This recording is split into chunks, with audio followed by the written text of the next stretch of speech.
ఈ వారం మన గెస్ట్ రిపబ్లిక్ డే సందర్భంగా సెంట్రల్ గవర్నమెంట్ ఇచ్చే అవార్డులకు ఎంపికైన ఆఫీసర్.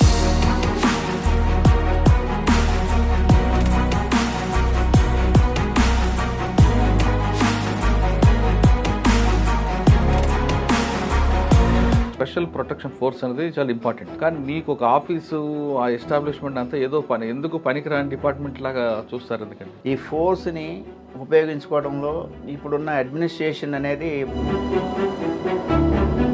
శ్రీశైలం డ్యామ్ చూడడానికి చాలా బాగుంటుంది, మంచి ఎంజాయ్మెంట్ చేయొచ్చు. కానీ మీకు అక్కడ ఛాలెంజ్ కూడా ఉంటాయి. ఫస్ట్ ఛాలెంజ్ ఇక్కడ మేము అక్కడ రిపోర్ట్ చేసే టయానికి నక్సలిజం అనేది చాలా పీక్ దీనిలో. ఫిషర్మెన్స్కి ఏదైనా ఇష్యూస్ వచ్చినప్పుడు అక్కడ బయర్స్తో వాళ్ళ శ్రమ దోపిడీ చేయడానికి ప్రయత్నిస్తారు. అలాంటి టైంలో వాళ్ళు ఇంటర్ఫియర్ అయ్యి వీళ్ళందరినీ కూడా జనకకి వెళ్ళినప్పుడు అలిపిరి బ్లాస్టింగ్ జరిగింది. అలిపిరి బ్లాస్టింగ్లో పార్టిసిపేట్ చేసిన మావోయిస్టులు ఆ ఏరియాలో షెల్టర్ తీసుకున్నారు. అలిపిరి బ్లాస్ట్ తర్వాత వెపన్ ఉండేదా? 2 పోలీస్ స్టేషన్ల మీద అటాక్ జరిగి పోలీస్ స్టేషన్లో వెపన్స్ ఎత్తుకెళ్ళారు. ఒక పోలీస్ స్టేషన్ దోమలపేటలో ఉండే పోలీస్ స్టేషన్ బ్లాస్ట్ కూడా చేశారు. తిరుమలలో మీకు ఛాలెంజ్ ఉంది? తిరుమలలో ఉంటుంది, ఎందుకంటే నిత్యం లక్షలాది మంది వస్తూ ఉంటారు. ఉగ్రవాద సంస్థల నుండి థ్రెట్ ఉంటుంది. ఇప్పుడు మనం ఆ దేవదేవుడికి రక్షణ కల్పించే అంత గొప్పవాళ్ళం కాదు. ఆయన పేరు చెప్పుకొని ఇంతమంది బ్రతుకు తెరువు అనేది దొరుకుతుందనేది నమ్మేవాడిని. ఆయన్నే నమ్మి నేను సెక్రటరియట్ రిపోర్ట్ చేసే టయానికి తెలంగాణ ఫామ్ చేయడానికి సమైక్య ఆంధ్ర ఉద్యమం నడుస్తాము. హౌసింగ్ సొసైటీలో 2 గ్రూపులు, తెలంగాణ అండ్ ఆంధ్ర గ్రూప్. వాళ్ళలో ఎలక్షన్స్ కండక్ట్ చేయాలని ఆంధ్ర గ్రూప్. ఇప్పుడు ఎలక్షన్స్ కండక్ట్ చేస్తే ఖచ్చితంగా ఆంధ్ర లీడర్సే దానికి బాస్లు అవుతారనే తెలంగాణ వాళ్ళు అబ్జెక్ట్ చేస్తామన్నారు. సీరియస్ అయ్యి వీళ్ళు లోపల ఆంధ్ర ఎంప్లాయీస్ ఉన్నారు, బయట ఇలా డోర్ క్లోజ్ ఉంది. అవుట్ సైడ్ నుంచి తెలంగాణ ఎంప్లాయీస్ డోర్ని సెక్రటరియట్ లోపల రావాలంటే ఖచ్చితంగా పాస్ ఉండాలి. కానీ ఆ నిబంధనలన్నీ కేవలం సామాన్యుడికి మాత్రమే అనేది 100%. మరి అందరికీ మీకు ఫ్రీ ఆఫ్ ఇది చేసేస్తే, ఎందుకంటే సెక్రటరియట్ గేట్ ముందు చాలా మంది కూర్చుంటుంటారు. అప్పుడప్పుడు మాకు ఇక్కడికి వస్తే ఏదో ప్రాబ్లం సాల్వ్ అవుద్ది అనుకుంటారు. కరెంట్ బిల్లుకి సెక్రటరియట్కి ఏమైనా సంబంధం ఉంటుంది చెప్పండి? సాధారణంగా పీడిఏ వాళ్ళే అనుకుందాం, లేదా పార్టీ కార్యకర్తలు మీరు ఆపుతారు. మీరు ఆపినప్పుడు మిమ్మల్ని ఇరిటేట్ చేసేది మాట్లాడుతుంటారు. వీళ్ళు ఆపేది నాకు పలానా తెలుసు, XYZ తెలుసు. టీఆర్ఎస్లో అప్పుడు జూబ్లీ హిల్స్ కంటెస్టెడ్ ఎమ్మెల్యే వచ్చారు, సమ్ రెడ్డి గారు ఎవరు ఉన్న పేరు మర్చిపోయాను. గేట్ దగ్గరికి వచ్చారు. కేటీఆర్ని కలవడం పోతున్నాను, నన్ను ఎలో చేయకపోతే బండి ఎక్కడ పెట్టుకు కూర్చుంటున్నాను. మరి మేము చెప్తే మీరు మమ్మల్ని ఎలో చేయమన్నారు సార్, ఇప్పుడు ఇలా జరిగిందంటే సారీ అండి, ఆయన లెవెల్లో మాకు సారీ చెప్పలేము, డైరెక్షన్స్ ఇవ్వచ్చు, లిప్ దెమ్ అని. ఆయన సంస్కారం అది. ఎవరిది? కేటీఆర్ గారిది. సెక్రటరీ తర్వాత ఇక్కడికి వచ్చారండి. నాకు ప్రమోషన్ కోసం వెయిట్ చేయడానికి 17 సంవత్సరాలు పడింది. జనరల్గా 6-7 సంవత్సరాల్లో మా వింగ్లో అందరికి వచ్చినాయి. నా లక్ బాగాలేదు. ఇప్పుడు ఈ అవార్డు వచ్చినందుకు మీ ఫీలింగ్ ఏంటి? యాక్చువల్గా ఇది చెప్పాలి ముందే, మా నాన్నగారు రీసెంట్గా నవంబర్లో చనిపోయారు. అయ్యో. మా వనత చూడలేకపోయారు. ఇది ఆయన ఉన్నప్పుడు వచ్చుంటే బాగుండేదే. లాస్ట్ టైం ఒకసారి మిస్ అయింది. ఈ అవార్డు ఆయనకి డెడికేట్ చేస్తున్నానండి ఈ సందర్భంగా.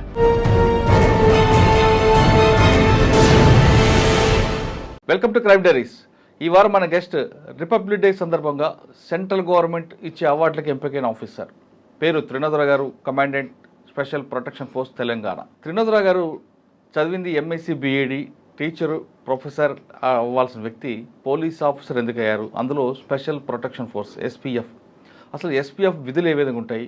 ఇప్పుడు ఆయన చేస్తున్న కార్యక్రమంలో ఎటువంటి గవర్నమెంట్కి సర్వీస్ చేస్తున్నారు విషయానితో పాటు ఈ అవార్డు ఎంపికైనందుకు ఆయన ఫీలింగ్స్ ఏంటో తెలుసుకుందాం. సార్ నమస్తే అండి. ముందుగా మీకు కంగ్రాట్స్ అండి. జనవరి 26 నాడు ప్రతి సంవత్సరం సెంట్రల్ గవర్నమెంట్ ఇచ్చే అవార్డుకి మన స్టేట్ గవర్నమెంట్ తరఫు నుంచి మిమ్మల్ని పంపడం, మీరు ఎంపిక అవ్వడం అనేది చాలా సంతోషంగా ఉంది. Thank you. నెంబర్ 1. నెంబర్ 2, సాధారణంగా ఈ యూనిఫామ్ సర్వీస్ అనేది బై ఛాన్స్ వచ్చారా, బై చాయిస్ వచ్చారా? ఎందుకంటే మీ క్వాలిఫికేషన్ అంతా టీచర్స్ కనిపిస్తుంది, MSc BEd ఒక మంచి లెక్చరర్ టీచర్ Yes, అవ్వకుండా ఇందులో రావడానికి ప్రధాన కారణం ఏంటి? నెంబర్ 2. నెంబర్ 3, సాధారణ పోలీస్ ఆఫీసర్ అంటే అందరికీ తెలిసి law and order, crime, traffic. కానీ ఇది కూడా పోలీస్ డిపార్ట్మెంట్ ఒక పార్ట్ అనే విషయం చాలా తక్కువ మంది తెలుసు. Special protection force. ఎస్. దీని రూల్స్ ఏముంటాయి? దీనికి సెలెక్ట్ అవ్వాలంటే ఈ డిపార్ట్మెంట్లోకి ఏం చేయాలి?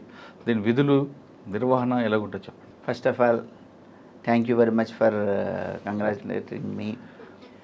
యాక్చువల్గా January 26కి మెరిటోరియస్ సర్వీస్ అవార్డుకి నన్ను తెలంగాణ రాష్ట్రం తరఫున నామినేట్ చేసి పంపించిన దానిలో గవర్నమెంట్ ఆఫ్ ఇండియా నుంచి మెరిటోరియస్ సర్వీస్ మెడల్ వచ్చినందుకు తెలంగాణ ప్రభుత్వానికి ధన్యవాదాలు తెలియజేసుకుంటున్నాను. సెకండ్, మీరు MSc BEd చేసి ఈ ప్రొఫెషన్కి ఎందుకు వచ్చారన్నారు. నేను సాధారణ సార్, మీరు ఆ క్వశ్చన్ ఆన్సర్ చెప్పే ముందు ఒకసారి మీ కుటుంబ నేపథ్యం చెప్పండి. అదే చెప్పబోతున్నాను మీకు. మేము సాధారణ వ్యవసాయ కుటుంబం నుంచి వచ్చిన వ్యక్తిని. నాన్నగారు, మేము అమ్మ నాన్న మేమంతా కూడా, నాన్నగారు అంతా వ్యవసాయం మీద ఆధారపడి మిడిల్ క్లాస్ ఫ్యామిలీలోంచి వచ్చిన వాళ్ళము. మేము నలుగురం, అన్న, అక్క, నేను, చెల్లి. నలుగురిలో అందరూ కూడా స్కూల్ ఎడ్యుకేషన్తోనే ఆపేశారు.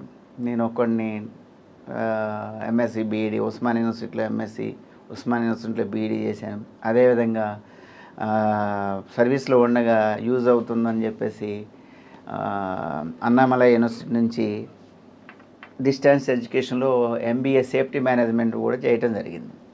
మీరు బై ఛాయిసా బై ఇదా అని అడిగారు. డెఫినెట్గా మనం వచ్చిన నేపథ్యంలో జాబ్ అనేది ఎసెన్షియల్. MSc BEd, నాది MScలో కూడా యూనివర్సిటీలో chemistry, physical organic chemistry. We have so many opportunities in the out side. అవును. మనం వచ్చిన గ్రామీణ నేపథ్యం, మనకున్న ఇక్కడున్న సస్టైనబిలిటీ మీద మనం సస్టైన్ కాగలమా లేదా, బయటకు వస్తే ఫ్లూయెన్సీ ఆఫ్ ఇంగ్లీష్ సబ్జెక్ట్ మీద మన గ్రిప్ ఉంటుంది గ్రామీణ నేపథ్యంలో వచ్చిన తర్వాత. ముందు గవర్నమెంట్ జాబ్ అనేది ఒక మనకి ఎయిమ్. ప్రతి ఒక్కరు విలేజ్ నుంచి వచ్చే వాళ్ళకి ఒక గోల్ ఉంటుంది. గవర్నమెంట్ జాబ్లోకి వస్తే లైఫ్ సెటిల్ అయినట్టుగా. దానిలో మనం లైఫ్ సెటిల్మెంట్ ఇంపార్టెంట్ థింగ్ కాబట్టి అప్పుడు నోటిఫికేషన్స్, DSC నోటిఫికేషన్స్ పడుతున్నాయి. అదేవిధంగా సబ్ ఇన్స్పెక్టర్ నోటిఫికేషన్ పడుతున్నాయి. అప్పుడు చంద్రబాబు నాయుడు గారు ముఖ్యమంత్రి అనుకుంటా 1996లో మేము సెలెక్ట్ అయ్యాం. అప్పుడు తెలుగుదేశం గవర్నమెంట్ ఇది ఉంది. ఆ టైంలో నోటిఫికేషన్లు చాలా తక్కువ ఉన్నాయి. ఓన్లీ పోలీస్ అండ్ టీచర్స్ రెండు సెలెక్ట్ అయ్యాను. అంటే దీనిలో స్పెషల్ ప్రొటెక్షన్ ఫోర్స్లో సెలెక్ట్ అయ్యాను. నార్మల్గా 1996 బ్యాచ్లో సివిల్ ఒక బ్యాచ్ అయింది. తర్వాత ఆర్మడ్ రిజర్వ్, తర్వాత స్పెషల్ పోలీస్ బెటాలియన్స్తో పాటుగా స్పెషల్ ప్రొటెక్షన్ ఫోర్స్లో 1996 బ్యాచ్లో నేను SIగా సెలెక్ట్ అయ్యాను. ఈ బై చాయిస్ అనేది కాదు, ఛాన్స్ తీసుకున్నాం. ఎందుకంటే సెటిల్మెంట్, జాబ్ కావాలి మనం వచ్చిన నేపథ్యంలో. కానీ చాలా ఎక్కువ మందికి సివిల్లో వెళ్ళాలి అనుకుంటారు కదా పోలీస్ అనగానే. సివిల్లో వెళ్ళాలనుకుంటారు. అన్ఫార్చునేట్గా మాకున్న దీనిలో హెవీ కాంపిటీషన్ ఉండేది అప్పట్లో. చాలా గ్రూప్ 1 బాగా ఒక ఇయర్స్ టుగెదర్ కాంపిటేటివ్ ప్రిపేర్ అవుతూ అప్పీర్ అయ్యేవాళ్ళు. ఆ కాంపిటీషన్లో మేము అప్పుడే జస్ట్ పాస్డ్ అవుట్ కాబట్టి మేము MSc కంప్లీట్ అయింది. వాళ్ళతో కాంపిటీట్లో మేము వెనకబడిపోయాం. దానిలో స్పెషల్ ప్రొటెక్షన్ ఫోర్స్లో వచ్చింది. హ్యాపీగా జాయిన్ అయిపోయాం. జాయిన్ అయిన తర్వాత ఒక అటెంప్ట్ చేద్దాం అనుకున్నాం. కానీ అప్పుడుకున్న మనకున్న నాలెడ్జి, మనం ఈ సర్టిఫికెట్లు తీసుకోవాలా హెడ్ క్వార్టర్లో, ఇవన్నీ పెద్ద హెడేక్. వాళ్ళు ఇవ్వడానికి కొంచెం మనకి సర్టిఫికెట్లు మనకి ఇవ్వడానికి వాళ్ళంతా ఫ్రీగా అలో చేసేవాళ్ళు కాదు. సార్, జనరల్గా సివిల్లో కానీ ARలో కానీ సెలెక్ట్ అయితే అప్పాలో ట్రైనింగ్ ఉంటుంది. మీకు కూడా అక్కడ అప్పాలని? మేము కూడా అప్పాలోనే. సేమ్ సివిల్కి ఎటువంటి ట్రైనింగ్ ఉంటుంది మీకు? అది సేమ్ ట్రైనింగ్, ఫిజికల్ ట్రైనింగ్ అంతా సేమ్. ఇండోర్ క్లాసెస్లో మాకు armed reserve and special police అందరికీ కూడా కామన్ క్లాసెస్ ఉండేవి. మాకు 1 or 2 సబ్జెక్ట్స్ మా ప్రొఫెషన్ గురించి కొన్ని టీచ్ చేసేవారు. Otherwise 90% of the subjects common ఉండేవి. అంటే ఫిజికల్ అంతా physical training physical training and legal legal కూడా మాకు బేసిక్ లీగల్ థింగ్స్ చెప్పేవారు. లా అండ్ ఆర్డర్కి అయితే లీగల్గా ఆ యాక్ట్స్ మీద ఎక్కువ డీప్ నాలెడ్జ్. ఫైరింగ్ అంతా కూడా ఫైరింగ్ పర్ఫెక్ట్ ఉండేది. ఫైరింగ్ అందరితో పాటుగా మాకు కూడా ఉండేది. ఈ ఆర్మ్డ్ ఫోర్సెస్లో ఏంటంటే గ్రే హ్యాండ్స్, ఆక్టోబస్ పోయే వాళ్ళకి ఇంకా స్పెషల్ స్కిల్స్ డెవలప్ అవుతాయి. మాకు కావాల్సిన స్కిల్స్ వరకు basic training and all weapons మీద నాలెడ్జ్ అండ్ బేసిక్ లా మీద నాలెడ్జ్తో మా డిపార్ట్మెంట్లోకి రిపోర్ట్ చేయడం. అప్పాలో ట్రైనింగ్ అయిన తర్వాత లా అండ్ ఆర్డర్కి అయితే వాళ్ళకి కానిస్టేబుల్, ఎస్ఐ, ఏఎస్ఐ అన్ని కూడా గ్రౌండ్ లెవెల్లో ఫీల్డ్ ట్రైనింగ్ ఇప్పిస్తారు. లోకల్ పోలీస్ స్టేషన్లో మీకు ఎక్కడ ఇప్పిస్తారు? మీకు ట్రైనింగ్ ఇప్పించడం కాకుండా దాని బేసిక్ వాళ్ళ బేసిక్స్ ఏంటంటే మాకు యాక్చువల్గా like CISF, central industrial security force లాగా స్పెషల్ ప్రొటెక్షన్ ఫోర్స్ 1991లో ఇది ఒక యాక్ట్ ద్వారా ఎస్టాబ్లిష్ అయ్యింది. ఇండస్ట్రీస్ ఎక్స్పోజర్ కావాలి మాకు, ఇండస్ట్రియల్ సెక్యూరిటీ ఎక్స్పోజర్ కావాలి మాకు. అప్పుడున్న యూనిట్స్లో ప్రాక్టికల్ ట్రైనింగ్ అనేది secretariat, high court, assembly plus RBI, అదేవిధంగా జెన్కో స్టేషన్స్ ఉంటాయి మనకి. రిజర్వ్ బ్యాంక్ ఆఫ్ ఇండియాలో కూడా ఆర్మ్డ్ ఫోర్సెస్ అంతా ఎస్పీఎఫ్ ఉంటుంది. ఇట్లాంటి ప్లేసెస్లో ఫ్రెష్గా ట్రైనింగ్ అయ్యి వచ్చిన వాళ్ళని ప్రాక్టికల్ ట్రైనింగ్ అన్ని యూనిట్స్లోనూ ఆ బేసిక్ నాలెడ్జ్ వచ్చే వరకు అన్ని యూనిట్స్లోనూ విజిట్ చేయించి అక్కడ బేసికల్ డ్యూటీస్ చేయించి తర్వాత రెగ్యులర్ డ్యూటీస్లో తీసుకోవడం జరుగుతుంది. ఓకే, అంటే మీరు ఎక్కడ తీసుకున్నారు ప్రాక్టికల్ ట్రైనింగ్? నేను అప్పుడు వచ్చినప్పుడు మాది హెడ్ క్వార్టర్ ఉంది. హెడ్ క్వార్టర్లో కొన్ని రోజులు ప్రాక్టికల్ ట్రైనింగ్ తీసుకున్నాను. అదేవిధంగా మీకు మాకు అప్పుడు ఇప్పుడు ప్రజెంట్ బుద్ధభవన్లో ఉంది 4th ఫ్లోర్లో. అప్పుడు rented building, GHMC rented building ఉంది. మేము రిపోర్ట్ చేసే టయానికి నీలోఫర్ హాస్పిటల్ దగ్గర దాని అపోజిట్ కేఫ్ అపోజిట్ బిల్డింగ్లో నీలోఫర్ కేఫ్ దగ్గర ఉండేది. హెడ్ క్వార్టర్లో చేసాము, హైకోర్టులో కొన్ని రోజులు చేసాం, సెక్రటేరియట్లో కొన్ని రోజులు చేసాం. తర్వాత మాకు రెగ్యులర్ పోస్ట్. సార్, ఇప్పుడు మీరు చెప్తున్న డిపార్ట్మెంట్లో స్పెషల్ ప్రొటెక్షన్ ఫోర్స్ అనేది చాలా ఇంపార్టెంట్. ఎందుకంటే మనకు స్టేట్ గవర్నమెంట్ సంబంధించిన ప్రాపర్టీస్ అన్నీ కూడా వాల్యుబుల్ ప్రాపర్టీస్ సెక్యూరిటీ ఉంటుంది. కానీ మీకు ఒక ఆఫీసు, ఆ ఎస్టాబ్లిష్మెంట్ అంతా ఏదో ఎందుకు పనికిరాని డిపార్ట్మెంట్ లాగా చూస్తారు? ఎందుకండి అంటే లా అండ్ ఆర్డర్కి, ఏఆర్కి ఇచ్చేంత ప్రయారిటీ ఎందుకు ఉంటుంది? ఇప్పుడు అది అడ్మినిస్ట్రేషన్ మిస్టేక్. ఈ ఫోర్స్ని ఉపయోగించుకోవడంలో ఇప్పుడున్న అడ్మినిస్ట్రేషన్ అనేది ప్రాపర్గా కాన్సన్ట్రేట్ చేయట్లేదని నా ఉద్దేశం. కొంతమంది డీజీలు చాలా బ్రహ్మాండంగా దీన్ని ప్రోగ్రెస్లో తీసుకెళ్తున్నారు. దీంతో మోరెవర్ మీకు తెలవని విషయం ఏంటంటే, మేము ఎక్కడైతే సెక్యూరిటీ ప్రొవైడ్ చేస్తామో మనకి వాళ్ళు దే ఆర్ పేయింగ్ ఛార్జెస్. అవును, ఇప్పుడు మనకి రిజర్వ్ బ్యాంక్ రెవెన్యూ కూడా వస్తుంది కదా. రెవెన్యూ కూడా వస్తుంది. రిజర్వ్ బ్యాంక్ ఆఫ్ ఇండియా ఉంది, జెన్కో థర్మల్ స్టేషన్స్ ఉన్నవి, అదేవిధంగా బ్యాంక్ కరెన్సీ చెస్ట్స్ ఉన్నాయి. ఆల్ ప్రైవేట్ బ్యాంక్స్ కరెన్సీస్ మేము సర్వీసెస్ ఇస్తున్నాం. వాళ్ళకి మన సర్వీసెస్కి అమౌంట్ పే చేస్తారు. ఇప్పుడు రీసెంట్గా బేగంపేట ఎయిర్పోర్ట్ కూడా టేక్ ఓవర్ చేశాం. బేగంపేట ఎయిర్పోర్ట్ టేక్ ఓవర్ చేయాలంటే ఏవియేషన్ సెక్యూరిటీ కూడా రిక్వైర్డ్ ట్రైనింగ్. మా అక్కడ ఉన్న పోస్టెడ్ పీపుల్ అందరూ కూడా మనకి జిఎంఆర్ ఎయిర్పోర్ట్లో ట్రైనింగ్ తీసుకొని అది 80% ఆఫ్ ద పర్సెంటేజ్తో పాస్ అయితేనే they are eligible to work. Correct అండి. గవర్నమెంట్కి ఒక మీది రెవెన్యూ కూడా వస్తుంది, సర్వీస్ చూపిస్తున్నారు. కానీ మీ డిపార్ట్మెంట్ కొంచెం విసిరివేయబడ్డా కానీ పెంచుతుండేది. ఎక్కడంటే ఇన్ఫ్రాస్ట్రక్చర్లో కానీ, లేదంటే ఆ ఎస్పీఎఫ్ పోస్ట్కి ఒక ఐపీఎస్ ఆఫీసర్ వెళ్ళారంటే ఒక పనిష్మెంట్గానే దాన్ని చూస్తుంటారు. That's not wrong. Before joining at SPF, they felt like that only. After joining in SPF, they felt very happy. ఎందుకంటే ఇక్కడ ఉన్న డిసిప్లిన్ కానీ, ఫోర్స్కున్న ఫెసిలిటీస్ కానీ, ఇక్కడ చేయడానికి స్కోప్ కానీ చూసి everybody feel very happy. Okay, అంటే రాకముందు మాత్రం ఫీలింగ్ ఉంటుంది. మనకి ఇది స్వంజిత్ సేన్ సార్ ఎస్టాబ్లిష్ చేసిన ఫోర్స్. ఆయన ఐడియాస్ చాలా ఎక్సలెంట్ ఐడియాస్. ఆ వ్యూస్లో కొంత ముందుకెళ్ళడంలో ఇప్పుడున్న నీడ్స్, స్టేట్ గవర్నమెంట్ నీడ్స్ దాన్ని బట్టి కొంత ఫెయిల్ అయిన మాట వాస్తవమే. కానీ బట్ ఫోర్స్ని నెగ్లెక్ట్ చేసిన మాట అయితే వాస్తవం కదా. అంటే ఎవ్రీ టైం దానికి ఎంతో అంత ప్రయారిటీ.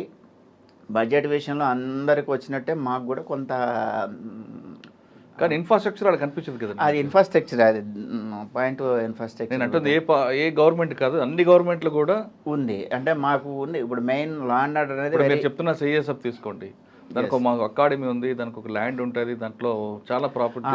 మాకు మీరు అన్నట్టుగా ఇన్ఫ్రాస్ట్రక్చర్ విషయంలో హెడ్ క్వార్టర్ కన్స్ట్రక్షన్ కోసం ల్యాండ్ అలాట్ అయింది మనకి road number TV9 back side. Okay, మాకు ఒక 400 స్క్వేర్ ఫీట్స్ అలాట్ అయింది. కన్స్ట్రక్షన్ ఆఫ్ హెడ్ క్వార్టర్ కోసం ఫండ్స్ అనేది ఇప్పుడున్న సిచ్యువేషన్లో అది పెండింగ్ అట్ గవర్నమెంట్ లెవెల్ ఉంది. Okay, training academy at Ameenpur ఉంది మాకు 70 acres గవర్నమెంట్ మనకి అలాట్ చేసింది.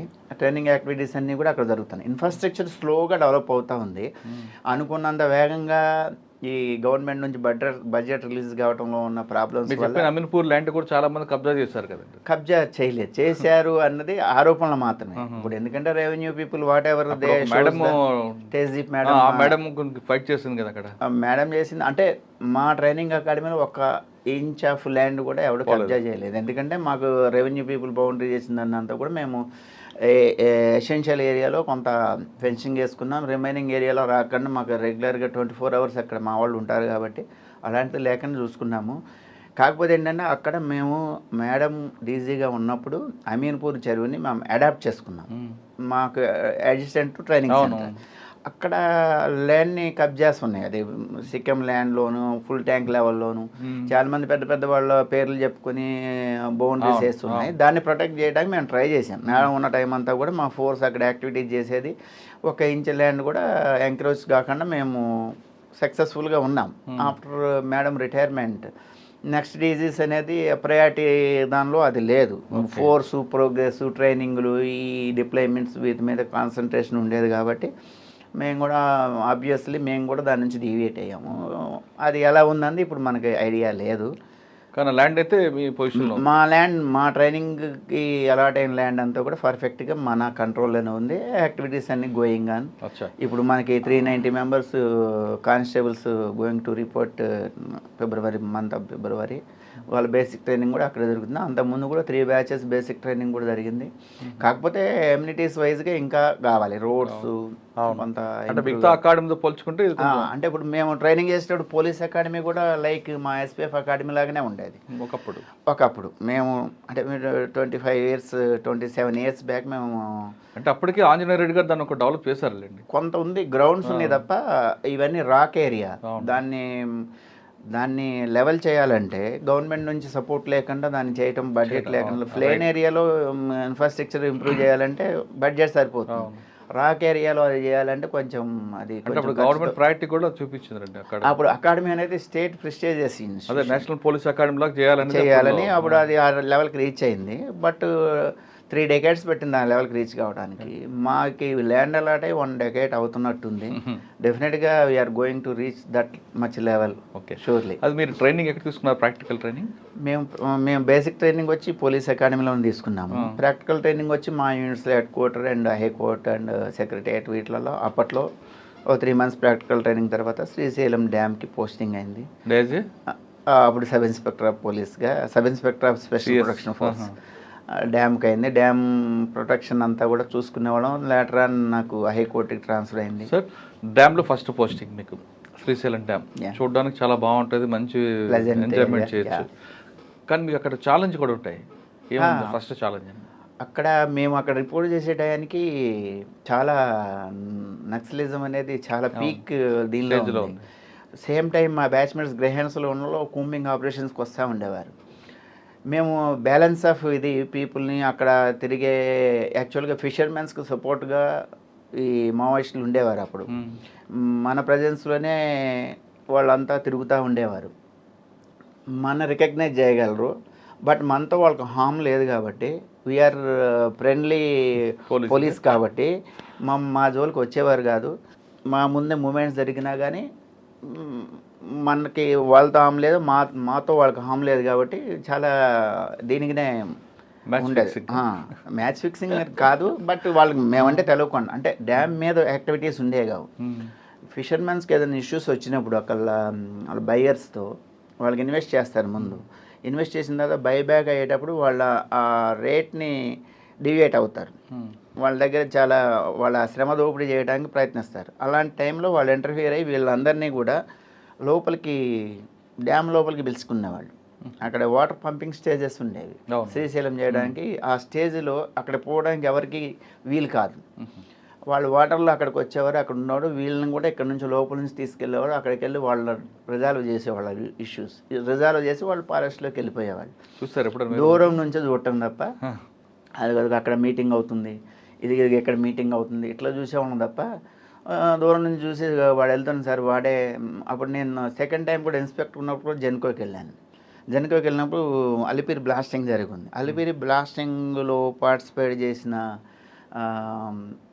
మావోయిస్టులు ఆ ఏరియాలో షెల్టర్ తీసుకునేవారు అనేవారు. తర్వాత ముందా 2004లో అలిపిరి బ్లాస్ట్ తర్వాత అంటే తక్కడపల్లి వాసుదేవరావు అలియాస్ శాసన్ అంటే ఎవరన్నది తెలియదు కానీ వాళ్ళు దూరం నుంచి తిరుగుతూ ఉంటే వాళ్ళు ఇక్కడే సార్ అక్కడ మేమంతా పిల్లలతో అక్కడ లోకల్ పిల్లలతో స్పోర్ట్స్ యాక్టివిటీస్ బాగుండేవి. క్రికెట్ ఆడేవాళ్ళం, వాలీబాల్, షటిల్. మాతో పాటు ఆ లోకల్ పిల్లలంతా తిరిగేవాళ్ళు. సార్ వాళ్ళు దూరం నుంచి ఆడిపోతే మేము బయట పెట్రోలింగ్ పోయినప్పుడు దూరం నుంచి పోతున్నారు చూడండి సార్, వాళ్ళే దానిలో ఉన్నారు, చంద్రబాబు నాయుడు ఇన్సిడెంట్లో పార్టిసిపేట్ చేసిన వాళ్ళు అని చెప్తా ఉండేవాళ్ళు. మేము ఏదన్నా మాకు ఇన్ఫర్మేషన్ ఉంటే లోకల్ పోలీస్కి ఇన్ఫర్మేషన్ ఇచ్చేవాళ్ళం. మా పరిధిలో మా ఇంజనీర్స్ని అంటే మేము సెకండ్ టైం కూడా నాకు ఇన్స్పెక్టర్ పోస్టింగ్ అయిన తర్వాత జెన్కో శ్రీశైలం పోస్టింగ్ అయింది. ఆ ఏరియాలో ఇంజనీర్స్కి ఏదైనా ఇబ్బందికరంగా ఏదన్నా వాళ్ళు ఏదైనా కాల్స్ వచ్చినా అది వచ్చినా వాటి మీద మేము కంప్లైంట్స్ ఇవ్వడం, వాళ్ళని ప్రొటెక్ట్ చేయడం మేము సక్సెస్ఫుల్గానే చేసేవాళ్ళం. సో శ్రీశైలం డ్యామ్లో ఎంతమంది ఫోర్స్ అంటే మీకు? అక్కడ నేను అక్కడ పనిచేసినప్పుడు అరౌండ్ 40 మెంబర్స్ ఉండేవి. ఏముంటాయండి డ్యూటీస్? డ్యామ్ని ప్రొటెక్ట్ చేయటం మెయిన్. డ్యామ్ మీద అన్వాంటెడ్ ఇవి రాకుండా, ప్లస్ డ్యామ్ థ్రెట్ ఏదైనా ఎక్స్టర్నల్ ఇంటర్నల్ థ్రెట్స్ లేకుండా, ఎవరో డ్యామేజ్ చేయకుండా ఈ చూడటం అనేది మన రెస్పాన్సిబిలిటీ. వాటిలో సక్సెస్ఫుల్గా ఎవరిని కూడా ఆథరైజ్డ్ అన్ఆథరైజ్డ్ 40 మెంబర్స్ మీరు కంప్లీట్గా శ్రీశైలం డ్యామ్ 3 షిప్స్లో ఉండేవారు. ఆ డ్యామ్ మీద శ్రీశైలం పవర్ ప్రాజెక్ట్ వాళ్ళది సిఎస్ఎఫ్కి ఇప్పుడు ఇస్తున్నారు, ఎస్పీఎఫ్కి. ఎస్పీఎఫ్ ఎంత పే చేస్తుందండి వాళ్ళు? యాక్చువల్గా మన కానిస్టేబుల్ శాలరీ ఏదైతే ఒక ఎగ్జాంపుల్ 30,000 శాలరీ ఉందనుకోండి, దాని మీద లీవ్ రిజర్వ్ అని ఇంకా అన్నీ ఇవన్నీ ఒక 40% ఆఫ్ ద శాలరీ ఎక్కువ పే చేస్తారు. రిమైనింగ్ 60 గవర్నమెంట్ ఇస్తుందా? ఇప్పుడు మన 30,000 కానిస్టేబుల్ శాలరీ అనుకోండి, దాని మీద 40% గవర్నమెంట్ పే చేస్తారు వాళ్ళు. ఓకే.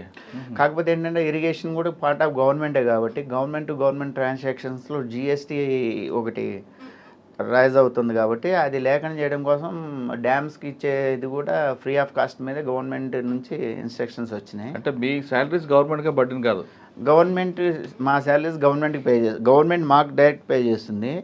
ఏ రెవెన్యూ వచ్చినా కానీ డైరెక్ట్ గవర్నమెంట్ ట్రెజరీకి మనం డిపాజిట్ చేస్తాం. ఇప్పుడు what ever budget allocated to special protection force, ఆ బడ్జెట్ అంతా అమౌంట్ గవర్నమెంట్కి మేము రెవెన్యూ ఇస్తాం. శ్రీశైలంలో మీకు ఫస్ట్ ఛాలెంజ్ నక్సల్స్ మూమెంట్, అటువైపు నుంచి మీకు థ్రెట్ రాలేదు? ఎందుకంటే మాకు థ్రెట్ అనేది మేము వీఆర్ నాట్, వాళ్ళకి ఏంటంటే గ్రహండ్స్ ఆక్టోబస్ లా అండ్ ఆర్డర్ మీద వాళ్ళకి ఎయిమ్ ఉంటుంది. మేము వాళ్ళు అనేది డ్యామ్ సెక్యూరిటీ అనేది వెపన్ ఉండేదా? మా దగ్గర అక్కడ వెపన్స్ లేవు, బికాజ్ ఆఫ్ నక్సలైట్స్ మూమెంట్ ఉందని వెపన్స్ లేవు. ఎందుకంటే మేము వెళ్ళి రిపోర్ట్ చేసే ముందే అక్కడ 2 పోలీస్ స్టేషన్ల మీద అటాక్ జరిగి పోలీస్ స్టేషన్లో వెపన్స్ ఎత్తుకెళ్ళారు. ఒక పోలీస్ స్టేషన్ దోమలపేటలో ఉండే పోలీస్ స్టేషన్ బ్లాస్ట్ కూడా చేశారు. దానివల్ల అక్కడ వెపన్స్ సజెస్ట్ చేయలేదు. ఇప్పటికి స్టిల్ అనార్మ్డ్ ఇదే ఉంది కాబట్టి, అనార్మ్డ్ కాబట్టి మా జోలికి వాళ్ళు వచ్చేవాళ్ళు కాదు. ఆర్మ్డ్ ఉంటే డెఫినెట్గా థ్రెట్ ఉండేది. వాళ్ళతో ఎప్పుడైనా డైరెక్ట్ ఇంటరాక్ట్ అయ్యారు? కాలేదు. మనం దూరం నుంచి చూపించేవాళ్ళు కానీ మనకి దగ్గరలో వాళ్ళు కూడా మనతో రిలేషన్స్ మెయింటైన్ చేయాలని చూడటానికి ఎవరు ఉండేవారు కాదు. సేమ్ టైం మనం కూడా థ్రెట్ అనేది మనకు లేదు కాబట్టి వాళ్ళతో అదే మనం అన్నెసరీగా ఇదైతే ఇబ్బందులు పడతామని చెప్పేసి ఉండేది. ఒకవేళ అలాంటిదైనా ఇన్ఫర్మేషన్ ఉందంటే డెఫినెట్గా అక్కడ లా అండ్ ఆర్డర్ వాళ్ళకి గ్రహెండ్స్ వాళ్ళకి ఇన్ఫర్మేషన్ మేము పాస్ ఆన్ చేసేవాళ్ళం. First posting Srisailam, second high court జడ్జెస్తో అంతా. నేను సబ్ ఇన్స్పెక్టర్గా ఉన్నప్పుడే సీనియర్ జడ్జిలంతా కూడా అక్కడ ఉన్న నన్ను నా ఇది చూసి చాలా నేను యాక్ట్ చేసే విధానం చూసి చాలామంది నా మీద రిలే అయ్యేవాళ్ళు. ఓకే. అప్పుడు అసిస్టెంట్ కమాండెంట్ ఉన్నప్పుడు డిఎస్పీ క్యాడర్లో ఇన్ఛార్జ్ ఉన్నప్పుడు కూడా సబ్ ఇన్స్పెక్టర్గా నేనే యాక్టివ్ రోల్ ప్లే చేసేవాడిని. కోర్టులో ఏదైనా ఇష్యూ జరిగినా కానీ ముందు నన్నే పిలిచేవాళ్ళు. ఎవరినన్నా వైలేట్ చేసిన రూల్స్ వైలేట్ చేసినా కానీ మా కస్టడీలో ఉంచేవాళ్ళు సాయంత్రం వరకు, లేదంటే ఒక్కోసారి వన్ డే చెంచులు కూడా జైలుకి పంపించేవారు. ఇవన్నీ కూడా అదొక డిఫరెంట్ ఎక్స్పీరియన్స్. చాలా హైకోర్టు అప్పుడే మనకి మేము ఉన్నప్పుడు Ramnath sir and DSR Varma గారు, మీనా కుమార్ మేడం, నరసింహారెడ్డి గారు, వీళ్ళందరితో చాలా వాళ్ళందరి మనలు పొందుతూ నేను అక్కడ పనిచేశాను సక్సెస్ఫుల్గా. తర్వాత హైకోర్టు నుంచి ప్రమోషన్ మీద మళ్ళీ జెన్కో శ్రీశైలం వెళ్ళాను. అక్కడ 2.5 years చేశాను. ఆ టైంలో కూడా కొంచెం ఉన్నాయి పీస్ఫుల్గా. మా జెన్కో ఎంప్లాయీస్కి అంటే అక్కడ ఛాలెంజెస్ లేవు. అప్పటికి ఛాలెంజెస్ అంటే అప్పుడు ఇదే చంద్రబాబు నాయుడు బ్లాస్ట్ జరిగిన తర్వాత షెల్టర్ తీసుకుంటున్నారు. సేమ్ ఎలక్షన్స్ జరిగినాయి అప్పుడు. రాజశేఖర రెడ్డి గారు గవర్నమెంట్ ఫామ్ చేయాలి. సేమ్ టైంలో కొంచెం స్వేరింగ్ సెరమనీకి రిజల్ట్ అనౌన్స్ చేసిన దానికి 1 week 10 days ఏదో గ్యాప్ ఉన్నప్పుడు 2004లో అప్పుడు వీళ్ళు పైనుంచి దోమలపేంట నుంచి అక్కడ లోకల్ సబ్ స్టేషన్ ఉంటుంది, మన టెలిఫోన్ ఎక్స్చేంజ్ ఉంటుంది, దాన్ని ఆఫ్ చేసి మా వాళ్ళు అక్కడ స్టోర్ డ్యూటీ ఉంటుంది. ఎంటర్ అయ్యేటప్పుడు దోమలపేంటలోకి ఎంటర్ అయ్యేటప్పుడు స్టోర్ డ్యూటీ ఉంటుంది. అక్కడ ఉన్న కానిస్టేబుల్ని తీసుకొని దోమలపేంట బస్ స్టాండ్లో నైట్ పిల్గ్రిమ్స్ అక్కడ డిన్నర్కి ఆల్ట్ అవుతారు. వాళ్ళకు 200 members ఉన్నారు. వాళ్ళు 20-30 members విత్ ఆర్మ్స్ వచ్చారట. లోకల్లో ఇంటర్నల్ ఎక్స్చేంజ్ని ఆపేశారు. అక్కడ షిఫ్ట్ బస్సు పోయేదాన్ని హోల్డ్ చేసి పట్టుకున్నారు. డ్యూటీకి పోవాల్సిన వాళ్ళు పోలేదు. సెక్యూరిటీ మన జన్కోకి కింద అండర్ గ్రౌండ్ పవర్ హౌస్కి పోవాల్సిన వాళ్ళతో వీళ్ళ ఐడియాలజీ మీద ఒక 1.5 hour స్పీచెస్ ఇచ్చారు. మాకు కమ్యూనికేషన్ లేదు. మా నార్మల్ ఫోన్స్ పనిచేస్తున్నాయి. మా బ్యాచ్మేట్ అక్కడ శ్రీశైలం వేణుగోపాల్ రెడ్డి ఇన్స్పెక్టర్ ఉన్నారు. ఆయన ఫోన్ చేశారు, అటువైపు ఏమన్నా ఇష్యూ ఉందా, ప్రాబ్లం ఉందా అని. ఏం లేదు అన్న, ఏమన్నా ఉందా అంటే, లేదు ఇట్లా అక్కడ చిన్న మీటింగ్ గ్యాదర్ అయ్యారు మావోయిస్టులు, అక్కడ ఉన్న వాళ్ళందరినీ దమపంట దానిలో జరుగుతుందంట, తెలుసుకో అన్నాడు. నేను మా వాళ్ళందరితో ట్రై చేస్తే ఎక్కడా ఫోన్ పనిచేయలేదు. వాళ్ళు దాదాపుగా 8 నుంచి 10 వరకు ఐడియాలజీ మీద అందరినీ గ్యాదర్ చేసి సెల్ ఫోన్స్ అన్ని స్విచ్ ఆఫ్ చేయించి మాట్లాడి, రాజశేఖర రెడ్డికి గవర్నమెంట్ ఫామ్ చేయబోతున్నారు, చంద్రబాబు నాయుడు ఫాలో అయిన పాలసీస్ కానీ ఫాలో అయితే వాళ్ళు కూడా చంద్రబాబు నాయుడుకి పెట్టిన గతే పట్టిస్తాం అని చెప్పేసి, ఏమేమి చేయాలా, ఎంప్లాయ్మెంట్ జనరేట్ చేయాలా, పూర్ని బాగా చూసుకోవాలా, వాళ్ళ స్కీమ్స్ మంచిగా వాళ్ళు ఎట్లా చెప్పేసి వాళ్ళు డిన్నర్ పట్టుకొని వెళ్ళిపోయారు. వెళ్ళిపోయిన తర్వాత షిఫ్ట్ బస్సుని కిందకి వెళ్ళిపోయింది. అప్పుడు కమ్యూనికేషన్ వచ్చింది.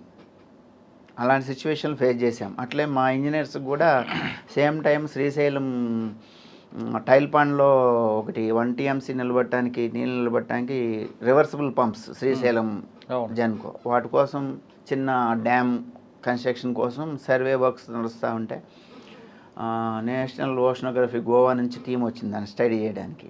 మన ఇంజనీర్స్ కొంతమంది అప్పటికి సరైన దారి కూడా లేదు, కొంత వాటర్లో వెళ్ళాలి, కొంత రోడ్డు మీద వెళ్ళాలి, కొంత నడుచుకుంటూ పోవాలి. 14 kilometers దిగునది పుట్టంగండే దాని పేరేదో ఉంది.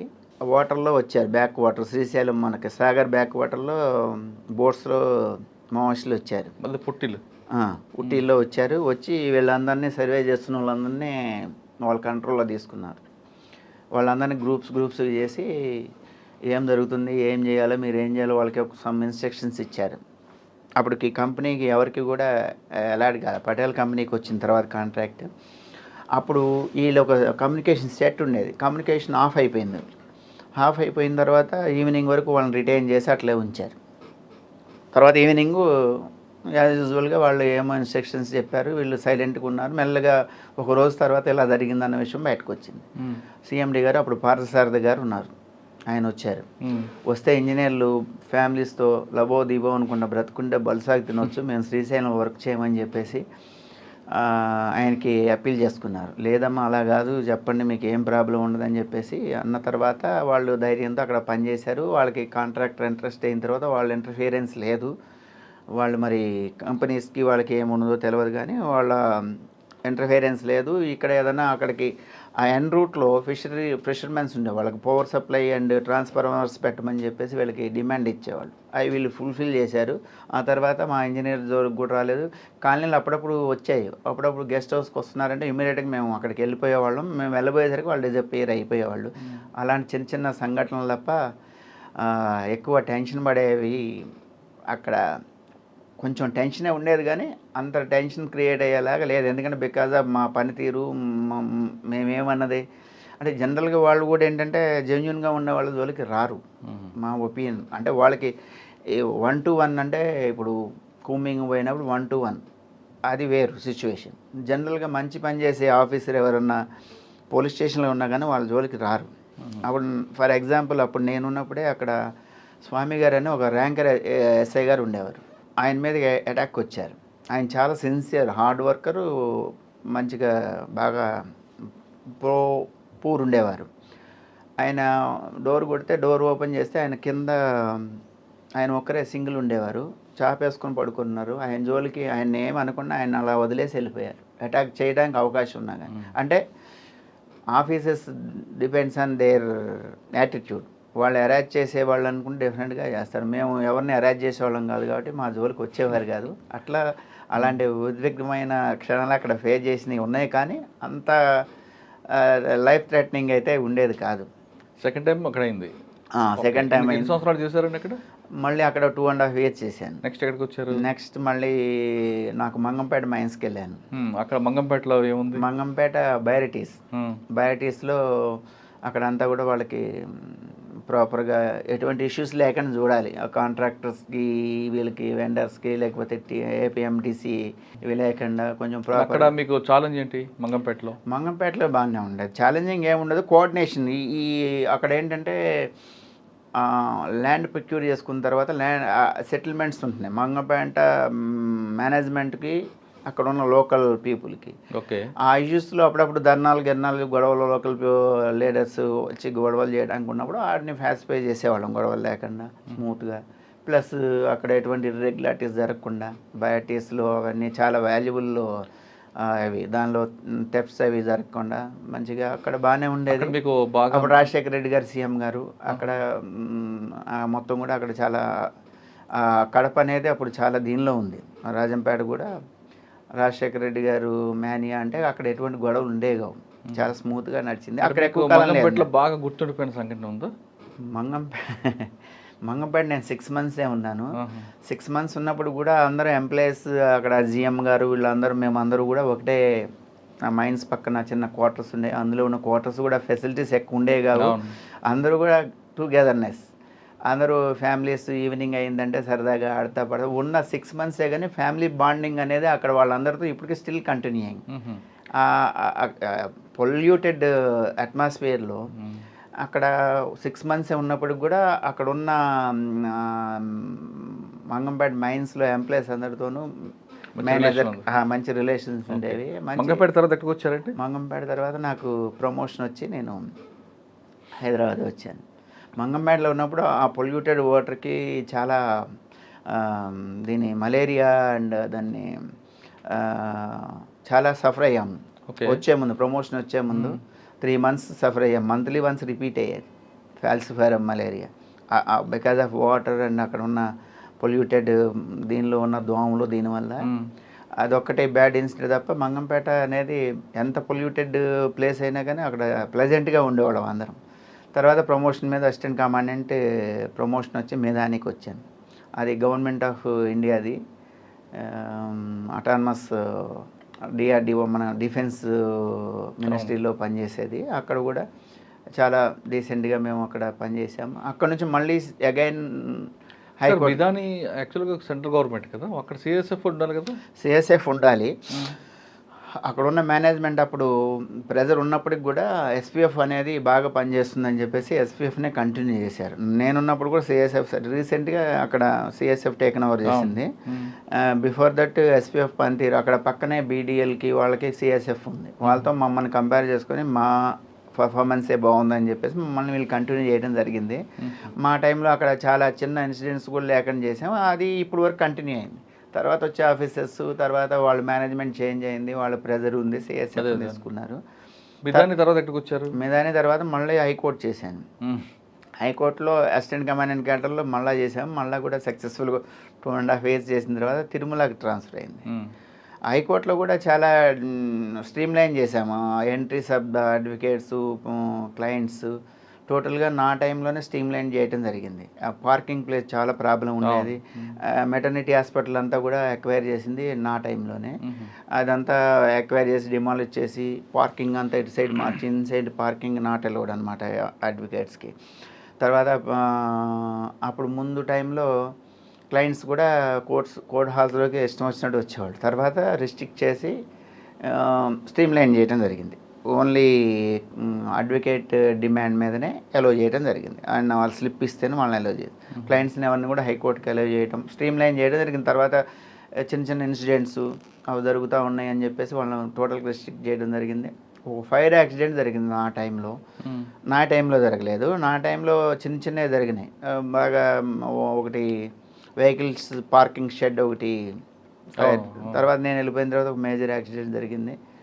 అది చాలా డ్యామేజ్ అయింది. లైబ్రరీ అంతా పెద్ద డ్యామేజ్ అయింది. తర్వాత తిరుమలకి పోస్టింగ్ అయింది. తిరుమలలో మీకు ఛాలెంజ్ ఏముందండి? తిరుమలలో ఉంటుంది, ఎందుకంటే నిత్యం వేలాది మంది పిల్గ్రిమ్స్, లక్షలాది మంది వస్తూ ఉంటారు. వాళ్ళకి ఆ ఫెసిలిటీస్తో పాటుగా ఇప్పుడు మనకి చాలా ఉగ్రవాద సంస్థల నుండి థ్రెట్ ఉంటుంది. ప్రతి పిల్గ్రిమ్ ఎవరో మనం థ్రెట్ ఎవరితో ఉందన్నది మనం ఐడెంటిఫై చేయడం కష్టం. ప్రతి ఒక్కరిని ఎన్ష్యూర్ చేసుకొని పంపించాలి. అలిపిరి దగ్గర నుంచి వెహికల్ చెకింగ్ అండ్ లగేజ్ చెకింగే దొరుకుతుంది అలిపిరిలో. అప్పుడే స్టార్ట్ అయింది ఎన్ష్యూర్ చేసుకోవడం. అప్పటి నుంచి తరోగా అది ఇంప్లిమెంట్ చేసాము. పైన పిల్గ్రిమ్స్ ఎంట్రీ పాయింట్లో మాత్రం తరోగా ప్రిస్కింగ్ చెకింగ్ అనేది చాలా తరోగా జరిగేది. ఒక చిన్న అగ్గిపెట్టె లాంటిది కూడా జేబులో పెట్టుకొని వెళ్తే నాటెలోట్టు. పైకి గుట్కాలు అనేది అప్పుడు మ్యాక్సిమం కంట్రోల్ చేస్తూ ఉండేది. అంటే అలిపిరి నుంచి కాకుండా శ్రీవారి మెట్ల కూడా తీసుకొచ్చే విధంగా. శ్రీవారి మెట్లు అప్పుడు సెక్యూరిటీ ఉండేది కాదు, అక్కడ గార్డ్ ఉండేది, అది చెకింగ్ ఉండేది కాదు. గుట్కాలు అనేది ఏంటంటే లోకల్ పీపుల్, వీళ్ళు షాపు వాళ్ళు బయటకు వచ్చినప్పుడు వాళ్ళు లోకల్ పీపుల్ అని చెప్పేసి వెళ్ళిపోవడం అట్లాంటివి జరిగాయి. తర్వాత దాని మీద కూడా తరోగా గుట్కాలు కానీ నాన్ వెజ్ కానీ స్ట్రిక్ట్గా దాన్ని కంట్రోల్ చేశారు. నా అప్పటికి అంత లేదు.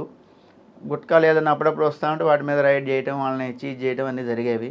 వాళ్ళని మళ్ళీ పైకి అలో చేయకుండా వాళ్ళ షాప్ లైసెన్సులు వాళ్ళు క్లోజ్ చేయడం, విజిలెన్స్ వాళ్ళు చేస్తూ ఉండేవాళ్ళు.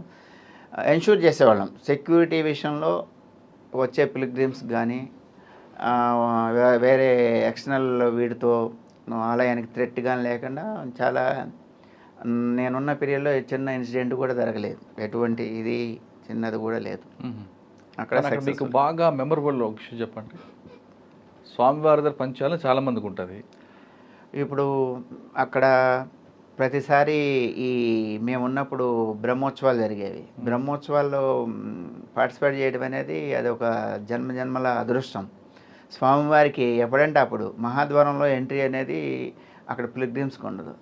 మాకు ఆ అదృష్టం దేవుడు అక్కడ పనిచేయటం వల్ల మాకు ఆ అదృష్టం కలిగింది. ఎందుకంటే మహాద్వారం అంటే ఓపెన్ ఉండదు, బ్రహ్మోత్సవాలు అప్పుడు సీఎం గారు తీసుకెళ్తారు. అదర్వైజ్ మేము ఏ గేట్ నుంచి అయినా లోపలికి వెళ్ళడానికి ఎగ్జిట్ గేట్ నుంచి కానీ ఎటు నుంచి కానీ మాకు పైన కూడా గార్డ్స్ ఉంటాయి. మనకి టెంపుల్ పైన 4 కార్నర్స్ 4 ఆర్మర్డ్ గార్డ్స్ ఉంటాయి. వాళ్ళు నిత్యం 24 hours వాచ్ చేస్తూనే ఉంటారు అందరినీ. కింద ఏమన్నా సస్పెక్ట్ఫుల్ ఏదైనా ఉన్నా కానీ నోటీస్ చేస్తే సెట్లో చెప్పడం, వాళ్ళని పట్టుకోవడం ఇట్లాంటివి జరుగుతూ ఉంటాయి. టెంపుల్ పైకి ఎక్కడానికి కానీ మనకి మీరు కామన్ పిల్గ్రిమ్గా టెంపుల్ పైకి ఎక్కే అదృష్టం మీకు ఉండదు. స్వామివారిని ఏ టైంలో అంటే ఆ టైం దర్శించుకోవడంతో పాటుగా మేము అక్కడ స్వామివారు మాకు సర్వీస్ చేయడానికి అవకాశం కల్పించాడు. ఇప్పుడు మనం ఆ దేవదేవుడికి రక్షణ కల్పించే అంత గొప్పవాళ్ళం కాదు. ఆయన పేరు చెప్పుకొని ఇంతమంది బ్రతుకు తెరువు అనేది దొరుకుతుందనేది నమ్మేవాడిని.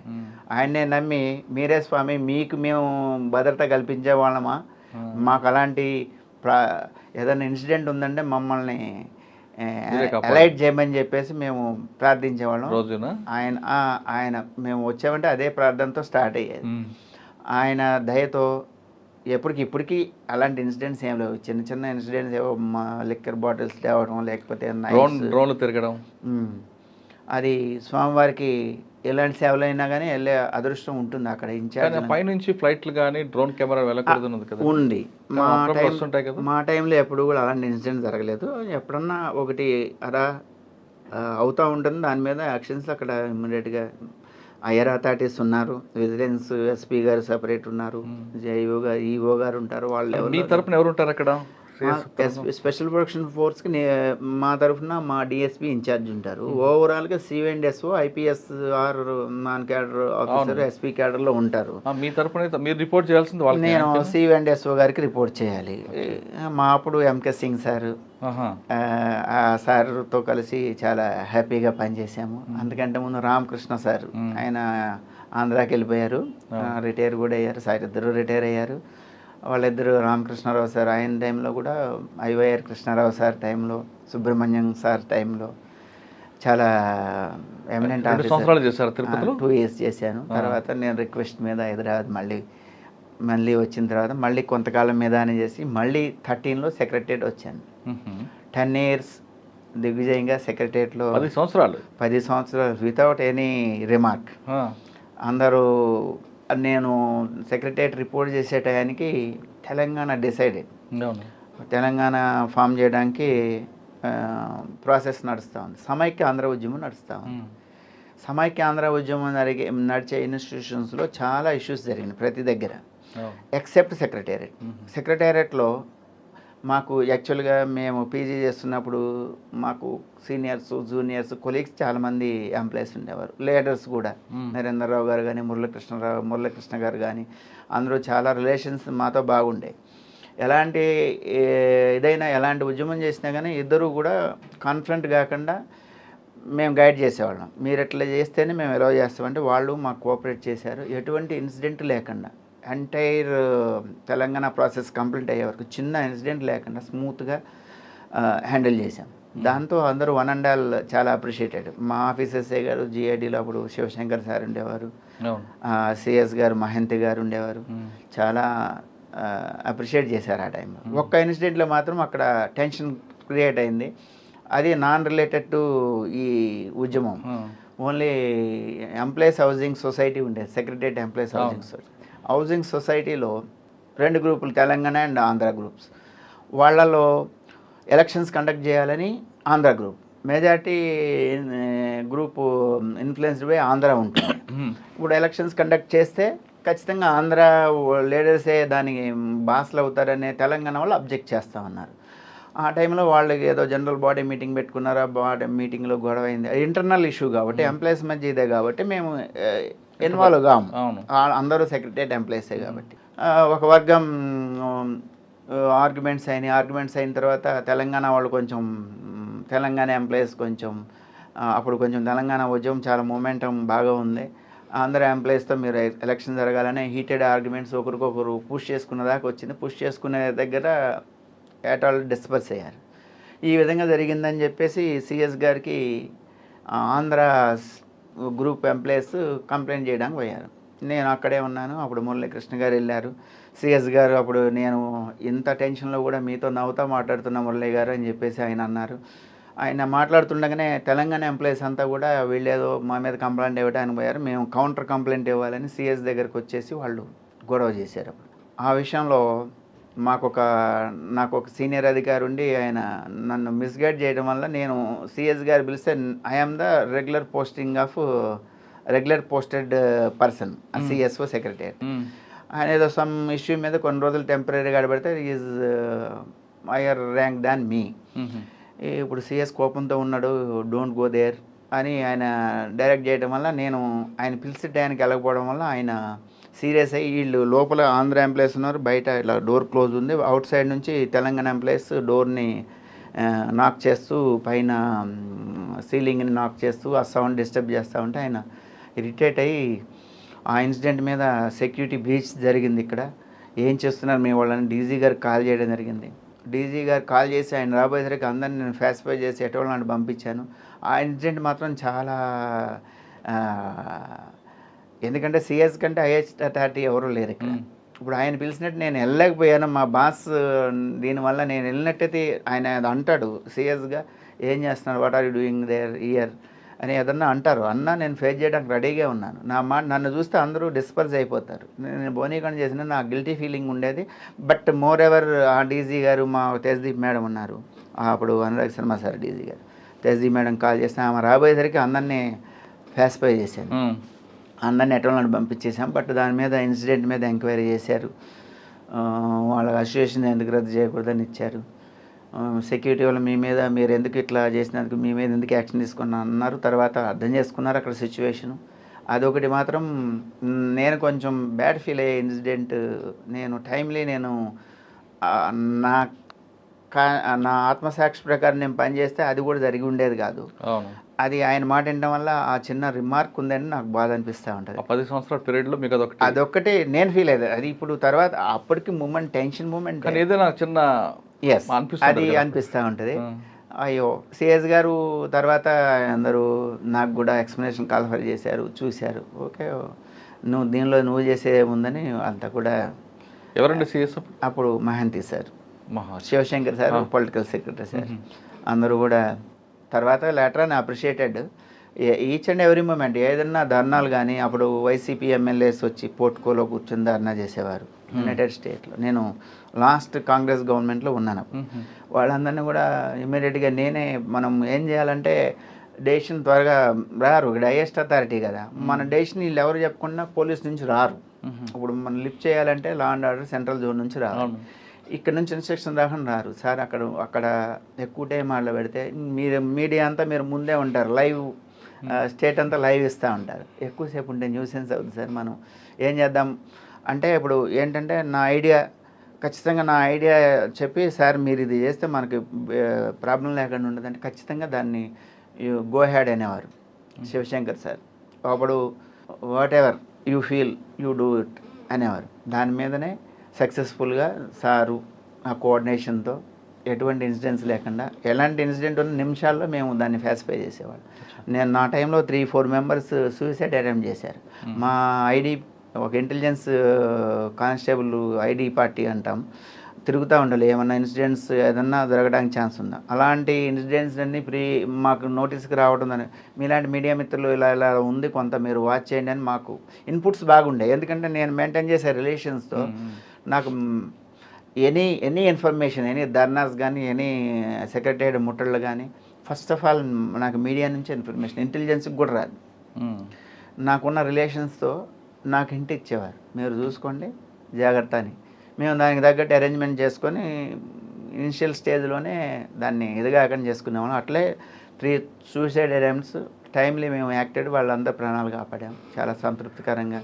ఓకే, ఎటువంటి ఎవరి డెసిషన్ తీసుకోకుండా ముందే మేము హాస్పిటల్కి షిఫ్ట్ చేసి అక్కడ వాళ్ళకి ట్రీట్మెంట్ ప్రాపర్ జరిగేలాగా చేసి సేవ్ చేసాం. అది చాలా హ్యాపీగా. సెక్రటరియట్లో లోపల రావాలంటే ఖచ్చితంగా పాస్ ఉండాలి, రైట్? దానికి ఒక టైము, అది సామాన్యుడికి మాత్రమే ఆ సిస్టమ్ వర్తిస్తుంది. కానీ పైరు చేసినప్పుడు ఎవరైనా ఎప్పుడైనా వెళ్ళొచ్చు అనేది ఒక అపవాదం, వాస్తవం అంటారా? మీకు ఇందులో అంటే అపవాదు అనేది లేదు. సామాన్యులకి ఎవరికి ఎటువంటి ఇన్ఫ్లుయెన్స్ లేని వాళ్ళకి మాత్రం జిఐడి మనకి బిజినెస్ రూల్స్లో మనకి రిసెప్షన్ ఉంటుంది 3 to 5 ఫర్ విజిటర్స్. అది కాకుండా ఎక్సెప్షనల్ కేసెస్ ఉంటాయి. ఇప్పుడు ఎందుకంటే ఇప్పుడు గవర్నమెంట్లో ఎంతమంది ఇప్పుడు ఇండస్ట్రియలిస్ట్ రావచ్చు, అవును, ఆ మీటింగ్ రావచ్చు, వాళ్ళందరికీ ముందు ఇన్ఫర్మేషన్ ఇస్తారు. మీలాంటి సీనియర్ జర్నలిస్టులు రావచ్చు ఎవరితో కలవడానికి. వీళ్ళకందరికీ పాసులు డెఫినెట్గా ఉంది, అది కూడా రూల్ ఉంది. Not less than the additional PS, not less than the additional secretary. Above ర్యాంక్లో ఎవరైనా ఓవరాల్లీ ఆర్ రిటర్న్ పాసెస్ ఇస్తే వాళ్ళని అలో చేయొచ్చు. మేము ఈ ఖచ్చితంగా ఈ పాస్ లేకుండా ఎవరిని పంపించేవాళ్ళం కాదు. కొన్ని రెగ్యులర్ పాసెస్ కూడా సెక్రటరియట్లో కొన్ని కాంట్రాక్ట్ చేసేవాళ్ళు, అవుట్ సోర్సింగ్. నిబంధనలన్నీ కేవలం సామాన్యుడికి మాత్రమే అనేది 100%. మరి అందరికీ మీకు ఫ్రీ ఆఫ్ ఇది చేసేస్తే సెక్రటరీలు ఎవరిని వర్క్ చేసుకునేవారు కదా. మరి ఎక్కడి నుంచి దూరం చూస్తారండి, చెప్పగలవాలనుకుంటా. మీకు మోర్ ఎవర్ అలాంటి కేసెస్లో నిజంగా జెన్యూన్ కేసులో వచ్చే సామాన్యులకి ఏసీఎం రిలీఫ్ ఫండ్కో ఏదో ఒక ఆఫీస్ని కలిస్తే నా పని అవద్దనే నా లెవెల్లో నేను డెసిషన్ తీసుకొని నేను నా తరఫున మా పర్సన్స్ని కానిస్టేబుల్ని ఇచ్చి ఏ పేషీలో పని ఉందో ఆ పేషీకి పంపించి కలుస్తానని వాళ్ళని కల్పించి రిజాల్వ్ అయితే రిజాల్వ్ అవుతుంది, లేకపోతే హ్యాపీగా వచ్చాము కలిసామనే సంతృప్తి వెళ్ళేలాగా నేను ఎందుకంటే చేశాను. సెక్రటరియట్ గేట్ ముందు చాలా మంది కూర్చుంటుంటారు అప్పుడప్పుడు, మాకు లోపల పంపించట్లేదు అంటూ. కొన్ని సందర్భాల్లో మీరు చూసే వాటిలలో కొన్ని ఉంటాయి, కొన్ని అవి రెగ్యులర్గా వచ్చి ఒకటే ఇరిటేట్ చేసే కేసెస్ ఉంటాయి. అవునా? రిపీటెడ్గా ఏం ఇష్యూ ఉండదు, మెంటల్లీ కొంత డిజార్డర్ ఉంటుంది వాళ్ళ మానసిక స్థితిలో. మాకు ఇక్కడికి వస్తే ఏదో ప్రాబ్లం సాల్వ్ అవుద్ది అనుకుంటారు. కరెంట్ బిల్లుకి సెక్రటరీకి ఏమైనా సంబంధం ఉంటుంది చెప్పండి? నాకు కరెంట్ బిల్లు ఎక్కువ వచ్చింది, ఇక్కడ తగ్గిస్తారని ఇక్కడికి వస్తారు. ఒకసారి తీసుకెళ్ళి ఇక్కడ కాదమ్మా అని చెప్పినవన్నా వినరు. సీఎం కాన్వాయ్కే ఒక లేడీ అడ్డుపట్టడానికి ట్రై చేసింది, ఓల్డ్ సిటీ నుంచి వచ్చింది. నాకు కరెంట్ బిల్ 2000 వస్తుంది, 3000 వస్తుంది, నేను ఒక్కదాన్నే ఉంటానని. మాకు నైట్ టైంలో లేడీ కానిస్టేబుల్స్ కూడా ఉండేవాళ్ళు కాదు. సీఎం గారు కాన్వాయ్ వెళ్తే మేము పట్టుకుంటే మీ మీడియా ముందే సి బ్లాక్ ముందు మీడియా అంతా లైవ్ ఉండేది. మేము అలాంటి దిక్కుతోసిన పరిస్థితుల్లో హాస్పిటల్లో ఫిమేల్ వీళ్ళు సెక్యూరిటీ ఉంటారు, లోకల్ సీఏ గారు చెప్పి మీరు ఫిమేల్ వాళ్ళు పట్టరని, లేకుండా సడన్గా వెళ్ళిందంటే ముందు ఆమె అల్లి అడ్డుపడేది పెద్ద ఇష్యూ కాదు, మనం ఆమె ఆపిన దానికి ఫిమేల్ మేల్ ఎట్లా అక్సెప్ట్ చేస్తారని ఇది చేస్తారని చెప్పేసి అలా చేసిన సందర్భాలు ఉన్నాయి. మీరు అనుకున్నట్టుగా ఇప్పుడు కామన్ పీపుల్ నిజంగా జెన్యున్గా ఉన్న వాళ్ళకి డెఫినెట్గా అక్కడ సెక్యూరిటీ లెవెల్లో మేము చాలా హెల్ప్ చేసేవాళ్ళం. ఇట్లే ఇరిటేటింగ్ కేసెస్ ఉంటాయి, వాడి మెంటల్ డిజార్డర్ కొంత ఉంటుంది, అక్కడ ఏదో పని లేకపోయినా పని ఉన్నట్టుగా. కొంతమంది బ్రోకర్లు ఉంటారు కదా, డబ్బులు తీసుకొని కూడా తీసి పంపిస్తుంటారు. నా టైంలో ఆ బ్రోకర్స్ సిస్టమ్ అంతా క్లోజ్ అయిందండి. ఇప్పుడు ఒక సీనియర్ ఆఫీసర్ వెహికల్ వస్తుంది, ఆ డ్రైవరు వాళ్ళ అటెండరు ఏదో డీజిల్కి బయటకు పోతారు, ఆ వెహికల్లో బయట వాళ్ళ దగ్గర పైసలు తీసుకొని ఒక 4 ఎక్కించుకొని లోనికి వస్తారు. అవునా? వస్తే అట్లాంటి కేసుల్లో కూడా పట్టుకొని వాళ్ళ సార్ నోటీస్ తీసుకెళ్ళి వీడు ఈ విధంగా చేస్తున్నాయని వాళ్ళతో చెప్పించి ఇట్లాంటివన్నీ రిస్ట్రిక్ట్ చేసాం. మా టైంలో టోటల్గా రిస్ట్రిక్ట్ చేసాం. అంతకుముందు ఏమైనా ఉండేదేమో ప్రాక్టీస్, నాకు ఐడియా లేదు, కానీ ఈ అటెండర్లు చేయడానికి ఛాన్స్ ఉంది, ఎందుకంటే సెక్రటరియట్ అది హైయెస్ట్ ఎగ్జిక్యూటివ్ ఇది కాబట్టి డెఫినెట్గా ప్రతి ఒక్కడు ఏదో పని మీద వస్తాడు, ఫైర్ మీద వస్తాడు. మోస్ట్లీ కామన్ పీపుల్ సఫర్ అవ్వడానికి లేకుండా మేము ఫెసిలిటేట్ చేసేవాళ్ళం. ఎప్పుడన్నా ఒక సందర్భంలో కొన్ని సందర్భాల్లో మేము కూడా చేయలేని సందర్భాలు ఉంటాయి. అలాంటి సందర్భాల్లో అయితే అయి ఉండొచ్చు, అయి ఉన్నా కానీ అక్కడ తప్పదు మనకి. మన బిహైండ్ అవర్ 100% కరెక్ట్ చేసామని కూడా చెప్పడానికి లేదు. బిహైండ్ అవర్ ఇది మానవతా దృక్పథంతో చాలా సందర్భాల్లో చాలా బిహైండ్ అవర్ లిమిట్స్ పోయాము. ఎప్పుడు కూడా ఎటువంటి ప్రాబ్లం లేకుండా సక్సెస్ఫుల్. ఇప్పుడు ఒక పేషెంట్ ఉండి వితౌట్ పాస్ లోపల పంపించేది విన్నారు కదా రేర్ కేసులోని, అక్కడ ఆఫీసర్ లోపల ఉన్న ఆఫీసర్ రిసీవ్ చేసుకుంటాడా, లేదంటే నా పర్మిషన్ లేకుండా నువ్వే తెచ్చావు అని ఈగో ఫీలింగ్ తీసుకొస్తారు? జెన్యున్గా వచ్చారనుకోండి, కష్టపడి లోపలికి వస్తాడు. వచ్చినప్పుడు కొందరు చాలామంది కలుస్తారు, కొంతమంది ఆఫీసర్స్ నన్ను పిలుస్తారు, how he has entered into secretariat without pass, investigate and enquiry and report me అంటాడు. అది మీకు చుట్టుకుంటుంది కదా. ఇట్లాంటి సందర్భాలు కూడా ఉండేవి. అలాంటి సందర్భాల్లో వాళ్ళు గుడ్ ఫేత్తో చేసిన వాడికి ఎప్పుడు కూడా ఎటువంటి ప్రాబ్లం రాలేదు. కొన్ని సందర్భాల్లో అలా రిపీట్ కాకుండా చూసుకుంటామని, అంటే మన వాళ్ళు మిస్టేక్ ఉండేది కాదు, ఎవరికి ఒకరు ఓరల్లీ అన్న చెప్తేనే పంపిస్తారు. ఎంటైర్ సెక్యూరిటీ వాళ్ళు డెసిషన్ తీసుకొని ఎవరిని పంపించరు. ఎనీ వర్డ్ ఫ్రమ్ పేషి వారు ఓరల్గా చెప్పారనుకోండి, ఆయన ఇష్టపడలేదనుకోండి, ఇప్పుడు ఆయనకు కలవడానికి ఇష్టపడినప్పుడు అక్కడ నుంచి పంపిస్తారు. ఒకవేళ ఎట్లా వచ్చావని లోనికి పిలిచి అడిగాడు అనుకోండి, వాడు చెప్తే ఇప్పుడు మావాడు నువ్వు పంపిస్తే ఎందుకు పంపించారని నన్ను కూడా పిలిచి ఇట్లాంటివి చేయొద్దని నాకు కూడా చెప్పేవారు. మేము కూడా కొన్ని ఆఫీసర్స్ని బట్టి ఎలా చేసేవాళ్ళు అయితే మేము వాళ్ళ ఓరల్గా చెప్పిన దాన్ని రికార్డ్ చేసుకొని పంపించేవాళ్ళం. ఇప్పుడు కొంతమంది ఉంటారు, పేర్లు చెప్పడం బాగుండదు, వాళ్ళు they don't want to meet anybody, any association వాళ్ళు వచ్చినా కానీ కలవడానికి ఇష్టపడేవాళ్ళు. వాళ్ళు అందరూ కూడా పైన ఇన్స్ట్రక్షన్సే ఫాలో అవుతారు. మేము వాళ్ళ కేటర్లో కూడా కొంత మాట్లాడడానికి కూడా ఇష్టపడేవాళ్ళు కాదు. అలాంటి వాళ్ళకి మాకు ఐడియా ఉంది కాబట్టి వాళ్ళ దగ్గరికి వచ్చేటప్పుడు మేము థరో స్క్రూటినీతోనే పంపించేవాళ్ళం. మాకు ఎటువంటి ప్రాబ్లం లేకుండా చేశారు. 10 సంవత్సరాలు కంప్లీట్ చేశారు. 10 సంవత్సరాలు. ఓకే. సెక్రటరీ తర్వాత ఇక్కడికి వచ్చారండి? సెక్రటరీ తర్వాత నాకు ఈ కేడర్లో అసిస్టెంట్ కమాండెంట్ కేడర్లో 17 సంవత్సరాలు. నాకు ప్రమోషన్ కోసం వెయిట్ చేయడానికి 17 సంవత్సరాలు పడింది. జనరల్గా 6-7 సంవత్సరాల్లో మా వింగ్లో అందరికి వచ్చినాయి. నా లక్ బాగాలేదు. ఎందుకు అంటే పోస్టులు క్రియేట్ కావాలా, క్రియేషన్ కోసం రిక్వైర్మెంట్ ఉన్నా కానీ గవర్నమెంట్ పాలసీస్లో త్వరగా చేయలేదు. నేను సెక్రటరీ పనిచేస్తున్నప్పటికి కూడా నన్ను అందరూ కూడా అయ్యో ఇన్ని సంవత్సరాల నుంచి ఉంది సింపతి ఉన్నప్పటికి కూడా నాకు హెల్ప్ చేయలేని పరిస్థితిలో ఉన్నారు. ఎందుకంటే పోస్ట్ క్రియేట్గా వేకెన్సీ ఉంటే నాకు ఇమీడియట్గా ఇచ్చేవాళ్ళే. అది కావడానికి టైం పట్టింది. అది అవడంతోనే ప్రమోషన్ వచ్చింది, మార్చిలో వచ్చింది. కమాండెంట్ హెడ్ క్వార్టర్కి వెళ్ళడం జరిగింది. అంతా బుద్ధ భవన్ మా డీజీ ఆఫీస్ అది. మొన్న మార్చి నుంచి ఇక్కడ ఉన్నారు. మార్చి బుద్ధ భవన్లో ఉన్నాను. తర్వాత కొత్త సెక్రటరీ కట్టిన తర్వాత కూడా స్పెషల్ ప్రొటెక్షన్ ఫోర్స్ నుంచి బెటాలియన్ వాళ్ళకి రీప్లేస్ చేశారు సెక్యూరిటీ కూడా. అది న్యూ బిల్డింగ్, ఎక్కువ స్ట్రెంత్ కావాలి, మాది తక్కువ స్ట్రెంత్ ఉంది. మాది ఓవరాల్గా 2000 అరౌండ్ 2000 ఉంది. అక్కడ వాళ్ళకి సెక్రటరీకి 400 + 500 దాకా సెక్యూరిటీ రిక్వైర్మెంట్ ఉంది. అప్పుడున్న సీఎం గారు బెటాలియన్ ఆర్మ్డ్ ఫోర్స్ అయితే బాగుంటుందని చెప్పేసి వాళ్ళని మార్చారు. Still they are struggling. ఎందుకంటే గ్రౌండ్ ఫీల్డ్ లెవెల్లో we are professional force in that duties. వాళ్ళు ఏంటంటే వాళ్ళు ఎక్స్పీరియన్స్డ్, గ్రేహాండ్స్, ఆక్టోపస్ వీటిలలో మంచిగా వెల్ ఎక్స్పీరియన్స్డ్ ఉంటారు. మిగతా ఫోర్స్ అంతా స్టాండ్ బై ఉంటారు. వేరెవర్ బందోబస్తులు ఉన్నా, లేకపోతే ఏదైనా అడిషనల్ థ్రెట్ ఉందన్నా, ఇప్పుడు సెక్రటరీకి మనకి సెలవు సెక్రటరీ అంటారు, అప్పుడు మన ప్రొటెక్ట్ చేయడానికి వాళ్ళంతా వస్తూ ఉంటారు. ఆ టైప్ ఆఫ్ డ్యూటీస్లో వాళ్ళు ఎంగేజ్ అయి ఉంటారు. బెటాలియన్స్ ఇది వాళ్ళు ఈ టైప్కి అడ్జస్ట్ కావడానికి కొంచెం, ఇప్పుడు ఏంటంటే సెక్రటరీ అనేది చాలా మహాసముద్రం. రికగ్నైజ్ చేయాలా స్మూత్గా. ఒకరిని ఆపితే ఐడెంటిటీ అడిగితే కష్టం, ఒకరిని ఆపకపోతే కష్టం. ఎవరిని ఆపాలి ఎవరిని ఆపకూడదని బై ఎక్స్పీరియన్స్ వస్తుంది. అది ఇప్పుడు మీరు ఉన్నారు అని నోట్ అయిపోతారు. మా వాళ్ళు అంటే త్వరగా గ్రాస్ప్ చేస్తారు, ఎందుకంటే రెగ్యులర్గా ఉంటారు. వీళ్ళు ఏంటంటే వాళ్ళ స్ట్రక్చర్లో రొటేట్ అవుతూ ఉంటారు. 3 బెటాలియన్స్ ఉన్నారు, రొటేట్ అవుతూ ఉంటారు. ఆ స్ట్రక్చర్కి వీళ్ళు కింద లెవెల్లో వాళ్ళు కాన్సన్ట్రేట్ చేయడానికి చేయలేకపోతున్నారు. దాంతో కొద్దిగా అక్కడ మా అంత స్మూత్గా జరగట్లేదని మా అభిప్రాయం. మేము చెప్తున్న పోస్ట్ డిప్లొమాటిక్గా ఉండాలండి. ఎస్, వచ్చిన వాళ్ళు ఐఏఎస్ ఆఫీసర్స్ ఉంటారు, సీనియర్ ఐఏఎస్లు ఉంటారు. నన్ను ఆపుతావా, ఆపుతావా అని ఒకరు అంటారు. Yes, okay. ఆపిన తర్వాత ఇచ్చే గెస్ట్ కూడా రఫ్గా మాట్లాడతాడు. ఒకవేళ మీరు హార్ష్గా మాట్లాడితే తిరిగి మీ మీదే బాణాలు పడుతుంటాయి. ఒకవేళ కరెక్ట్గా చేయకపోతే ఆఫీసర్ కూడా మాట్లాడుతూ ఇన్ని రకాల ఇష్యూస్ ఉంటాయి. మీరు అన్నట్టుగా ఆర్మ్డ్ ఫోర్స్కి పబ్లిక్తో ఇంటరాక్ట్ తక్కువ ఉంటుంది కాబట్టి కొంచెం ఇబ్బందిగా ఉంటుంది. ఎక్స్పీరియన్స్ మాకు ఎక్కువ ఉంటుంది. కానీ మీరు 10 సంవత్సరాలు చేస్తున్నప్పుడు ఈ డిప్లొమాటిక్ జాబులు ఏంటి, మీకు ఒక కేసు చెప్పండి ఒకటి. నాకు మీ మీడియాతోనే నాకు గొడవ అయ్యేది.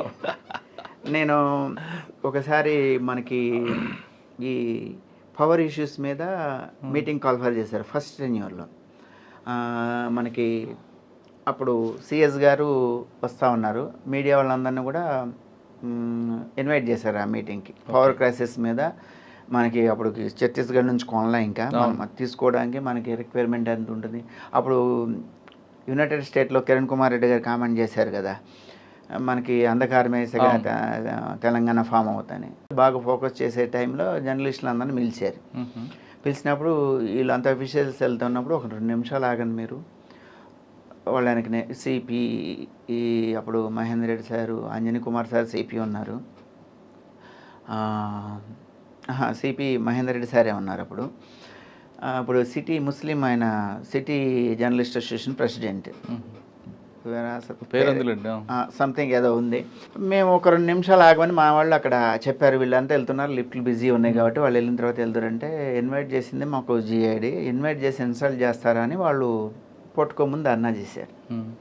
ఇది చాలా అంటే ఆ సందర్భంలో ఎంత కన్విన్స్ చేసినా కానీ కాలే. నేను వెరీ సారీ అండి, మా వాళ్ళు తెలియక ఇప్పుడు లిఫ్ట్ ఖాళీ ఉండదని మీరు ఇన్కన్వీనియంట్ ఫీల్ అవుతారు, 1 నిమిషం ఎక్కడ ఆగమని చెప్పారు, మీరు దాంతో మీరు చాలా అట్ అయినట్టున్నారు, వెరీ సారీ అంటే కన్విన్స్ అయ్యారు. సిపి గారు అప్పుడు మహేందర్ రెడ్డి సార్ కూడా చెప్పారు.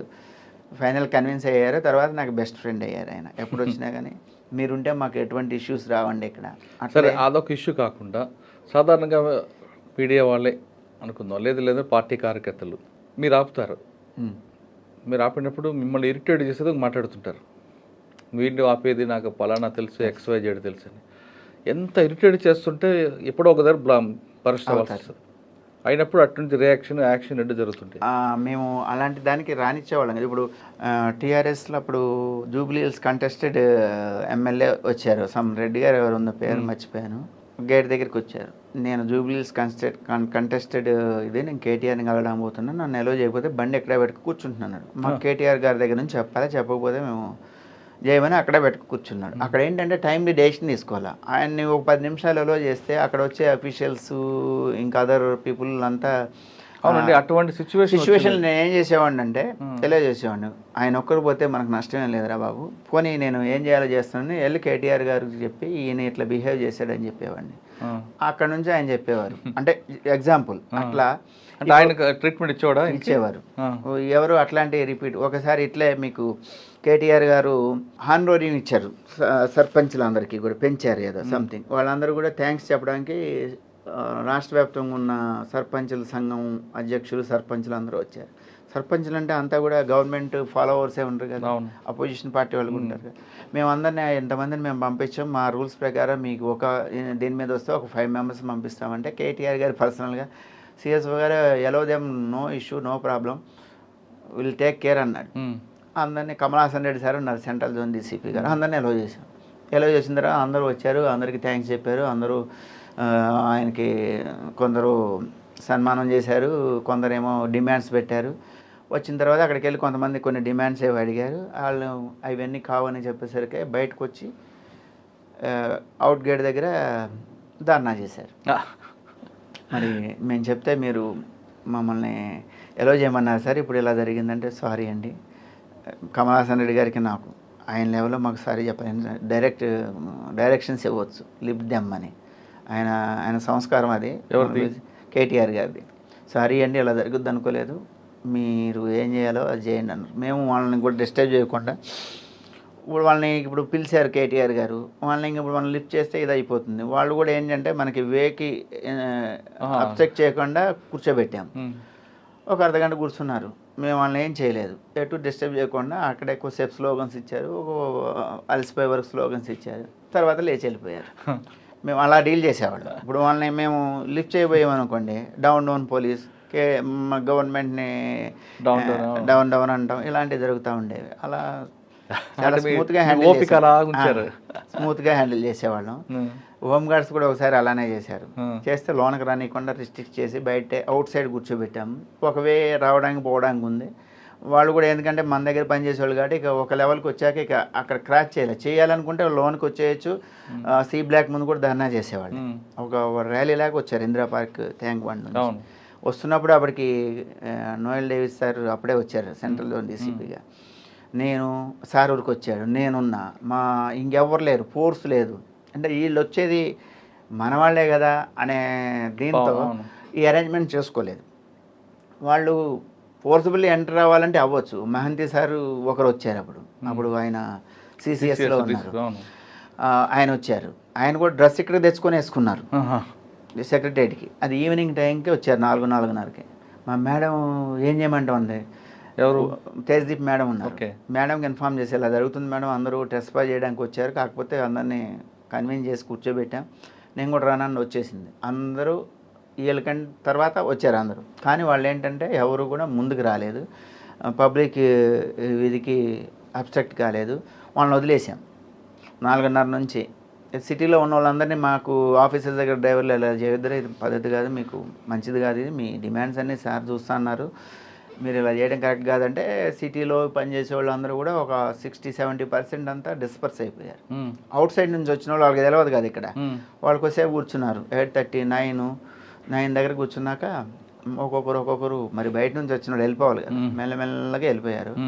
ఒక 7-8 మంది ఉన్నారు. ఏంట్రా వరం మీరంటే సార్ మేము కూడా వెళ్ళిపోతామని వెళ్ళిపోయారు. అంతా అంటే ఇప్పుడు ఇది నా లెవెల్ కాదు, సిపిగా అప్పుడు మహేందర్ రెడ్డి సార్ ఉన్నట్టున్నారు, వాళ్ళ లెవెల్ నుంచి కూడా చాలా స్మూత్గా డీల్ చేశారు. లోపల ఎప్పుడు కూడా మేమేమీ జరగనివ్వలేదు, బయట నుంచి కూడా లోనికి ఎప్పుడు కాంగ్రెస్ వాళ్ళు అంతా కూడా మూకుమ్మడిగా సెక్రటరియట్ అటాక్ వచ్చారు.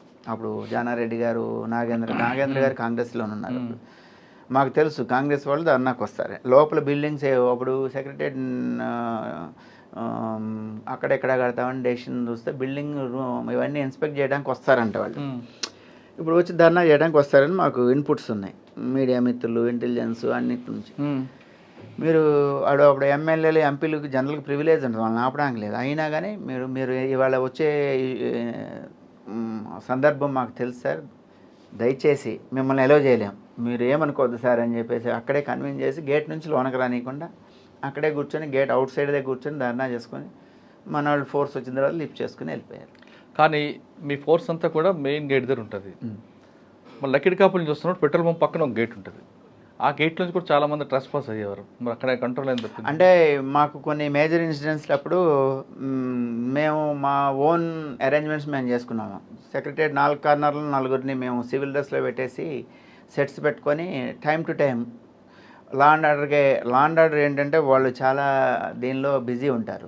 ఇప్పుడు వాళ్ళకి చాలా ఉన్నాయి, హైయర్ ఎడ్యుకేషన్ ఉంది, కొంచెం ధర్నా పాయింట్ చాలా ఉన్నాయి మనకి, పర్టికులర్గా సైఫాబాద్ పిఎస్ వాళ్ళు ఒక పాయింట్లోనే ఉండడానికి లేదు. మేము ఇవన్నీ కాన్సన్ట్రేషన్ చేసి సెక్రటరియట్కి వస్తున్నారంటే మేము వాళ్ళని అలర్ట్ చేసి ఆ కార్నర్ కూడా వాళ్ళు బ్లాక్ చేసేవాళ్ళు. ఎక్కువ సందర్భాలు ఎప్పుడన్నా చిన్న చిన్న ఇన్సిడెంట్స్ 4-5 వచ్చేదాని మీద మేము కాన్సన్ట్రేట్ చేయలేకపోయేవాళ్ళం, అది గేట్ దగ్గర ఆపేసేవాళ్ళం. ఎటువంటి దీనిలోనూ రిమార్క్స్ లేకుండా అయితే చేయగలిగాం. కానీ ఒకసారి పంపించిన తర్వాత మాత్రం కేటీఆర్ మీకు సారీ చెప్పారు. అప్పుడు కమల్ హాసన్ రెడ్డి సార్ని మమ్మల్ని పిలిచి ఇలా జరుగుద్ది అనుకోలేదండి, సారీ మీరు చూడండి అంటే మేము స్మూత్గా హ్యాండిల్ చేసి పంపించాము. తర్వాత మళ్ళీ అడిగారా చాలా స్మూత్గా డీల్ చేశారు అని? తర్వాత కూడా ఆయన అప్రిషియేట్ చేశారు, పంపించేసాం సార్ అని.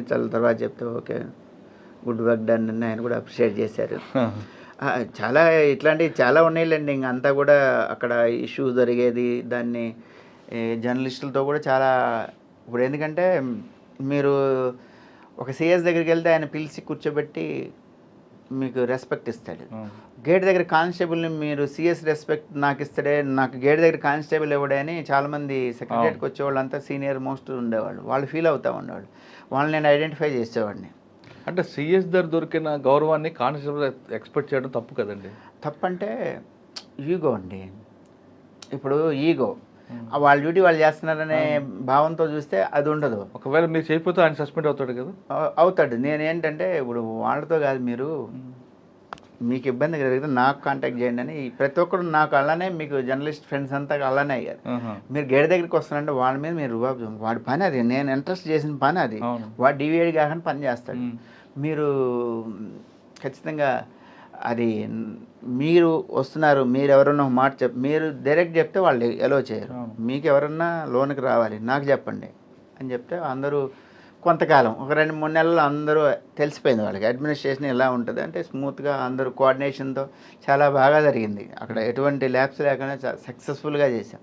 ఇప్పుడే కాదు, సెక్రటరియట్లో ఉన్న సీనియర్ ఐఏఎస్లు అందరూ కూడా అదే ఫీల్ అయ్యేవారు, మేము ఉన్నామంటే ఫుల్ ఇది సెక్యూర్ ఉంటుంది.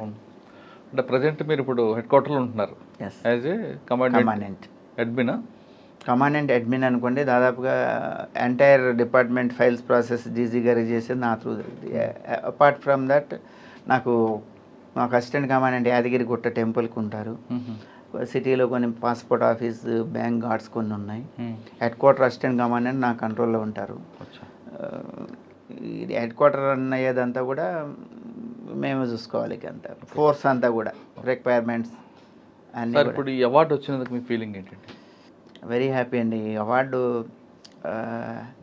యాక్చువల్గా ఇది చెప్పాలి ముందే, మా నాన్నగారు రీసెంట్గా నవంబర్లో చనిపోయారు.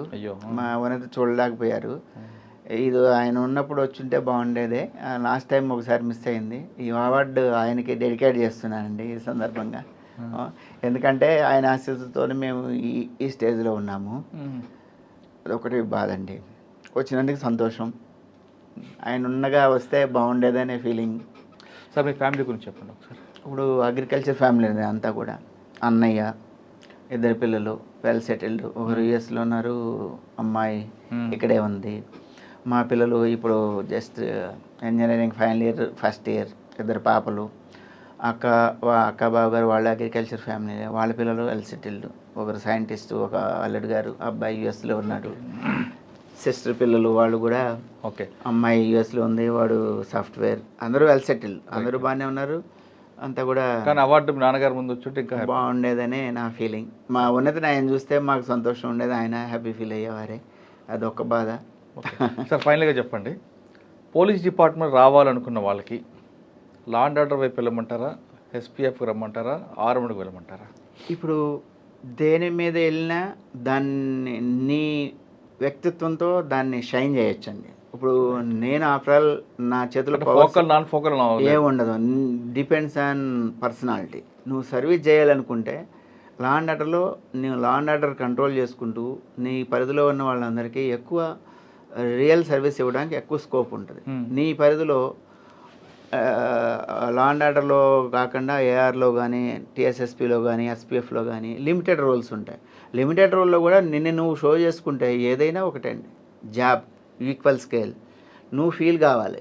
ఏదైనా ఒకటే, మనం చేసేది డైరెక్ట్గా ఇండైరెక్ట్గా స్టేట్కి కంట్రీకి ఉపయోగపడేలాగా మన బిహేవియర్ ఉండాలి, అలానే పనిచేయాలి. అందులో ఉంటే బాగుండేది, ఇందులో ఉండటం వల్ల నేను బాగలేకపోయినది ఆ రిగ్రెట్స్ ఉండొద్దు. ఖచ్చితంగా దేన్నైనా డెడికేటెడ్గా పనిచేయాలనేదే నా ఉద్దేశం. ఇప్పుడు ఉన్నది నీ టాలెంట్, నీకు రాలేదు బాధపడొద్దు, ఉన్నదాంతో హ్యాపీగా దానిలో నువ్వు అచీవ్ కావచ్చు ఏమైనా కానీ. నీ స్కిల్ డెవలప్ చేసుకో, స్కిల్ అండి ఎక్కడున్నా కానీ ఎందులో ఉన్నా స్కిల్ డెవలప్ చేసుకుంటే స్కిల్కి రెస్పెక్ట్ ఉంటుంది.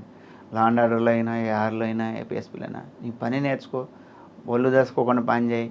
రాష్ట్రం కోసం నా వంతుగా నా కృషి, నీ వంతుకి నువ్వు కృషి చేస్తే డెఫినెట్గా నువ్వు బాగుంటావు, నీ రాష్ట్రం బాగుంటుంది, చుట్టుపక్కల ఉన్న వాళ్ళందరూ బాగుంటారు. అలా కాకుండా నీ స్వార్థంతో పనిచేస్తే నీకు టెంపరీగా బెనిఫిట్ ఉండొచ్చు కానీ లాంగ్ రన్లో నీకు నీ ఫ్యామిలీకి అది బాగుండదు, అది ఎప్పుడు హెల్ప్ కాదు. అది ఆ నమ్మకంతో అదే మా నాన్నగారు నేర్పిన, మా ఫ్యామిలీ పెంచిన దీనిలో ఈ డెఫినెట్గా ఈ వాల్యూస్ మాత్రం నేను ఎక్కడ డివియేట్ గాను, ఆ వాల్యూస్తోనే పనిచేస్తాను. అందుకోసం ఎంతమంది నేను వచ్చి నియర్లీ దగ్గర 8-9 నెలలు అయినా కానీ సెక్రటరియట్లో మీరు లేని లోటు మాకు కనిపిస్తుందని ఎప్పటికీ అంటున్నారంటే మేము ఆ వాల్యూస్ మెయింటైన్ చేస్తూ బ్యాలెన్స్ ఆఫ్ డ్యూటీస్ అన్నీ చేస్తుండబట్టే ఆ రికగ్నేషన్ వచ్చిందని నేను ఫీల్ అవుతున్నా. దానికి ఇంత కష్టపడ్డందుకు ఈ రివార్డ్ వచ్చింది. ఈ దగ్గరగా 1,00,000 మంది ఫోర్స్లో ఒకటిగా ఈ ఇయర్లో మా ఫోర్స్లో ఉన్న 2,000 మందిలో మాకు ఒకరికి వచ్చిందంటే మేము గర్వంగానే ఫీల్ అవుతున్నాం.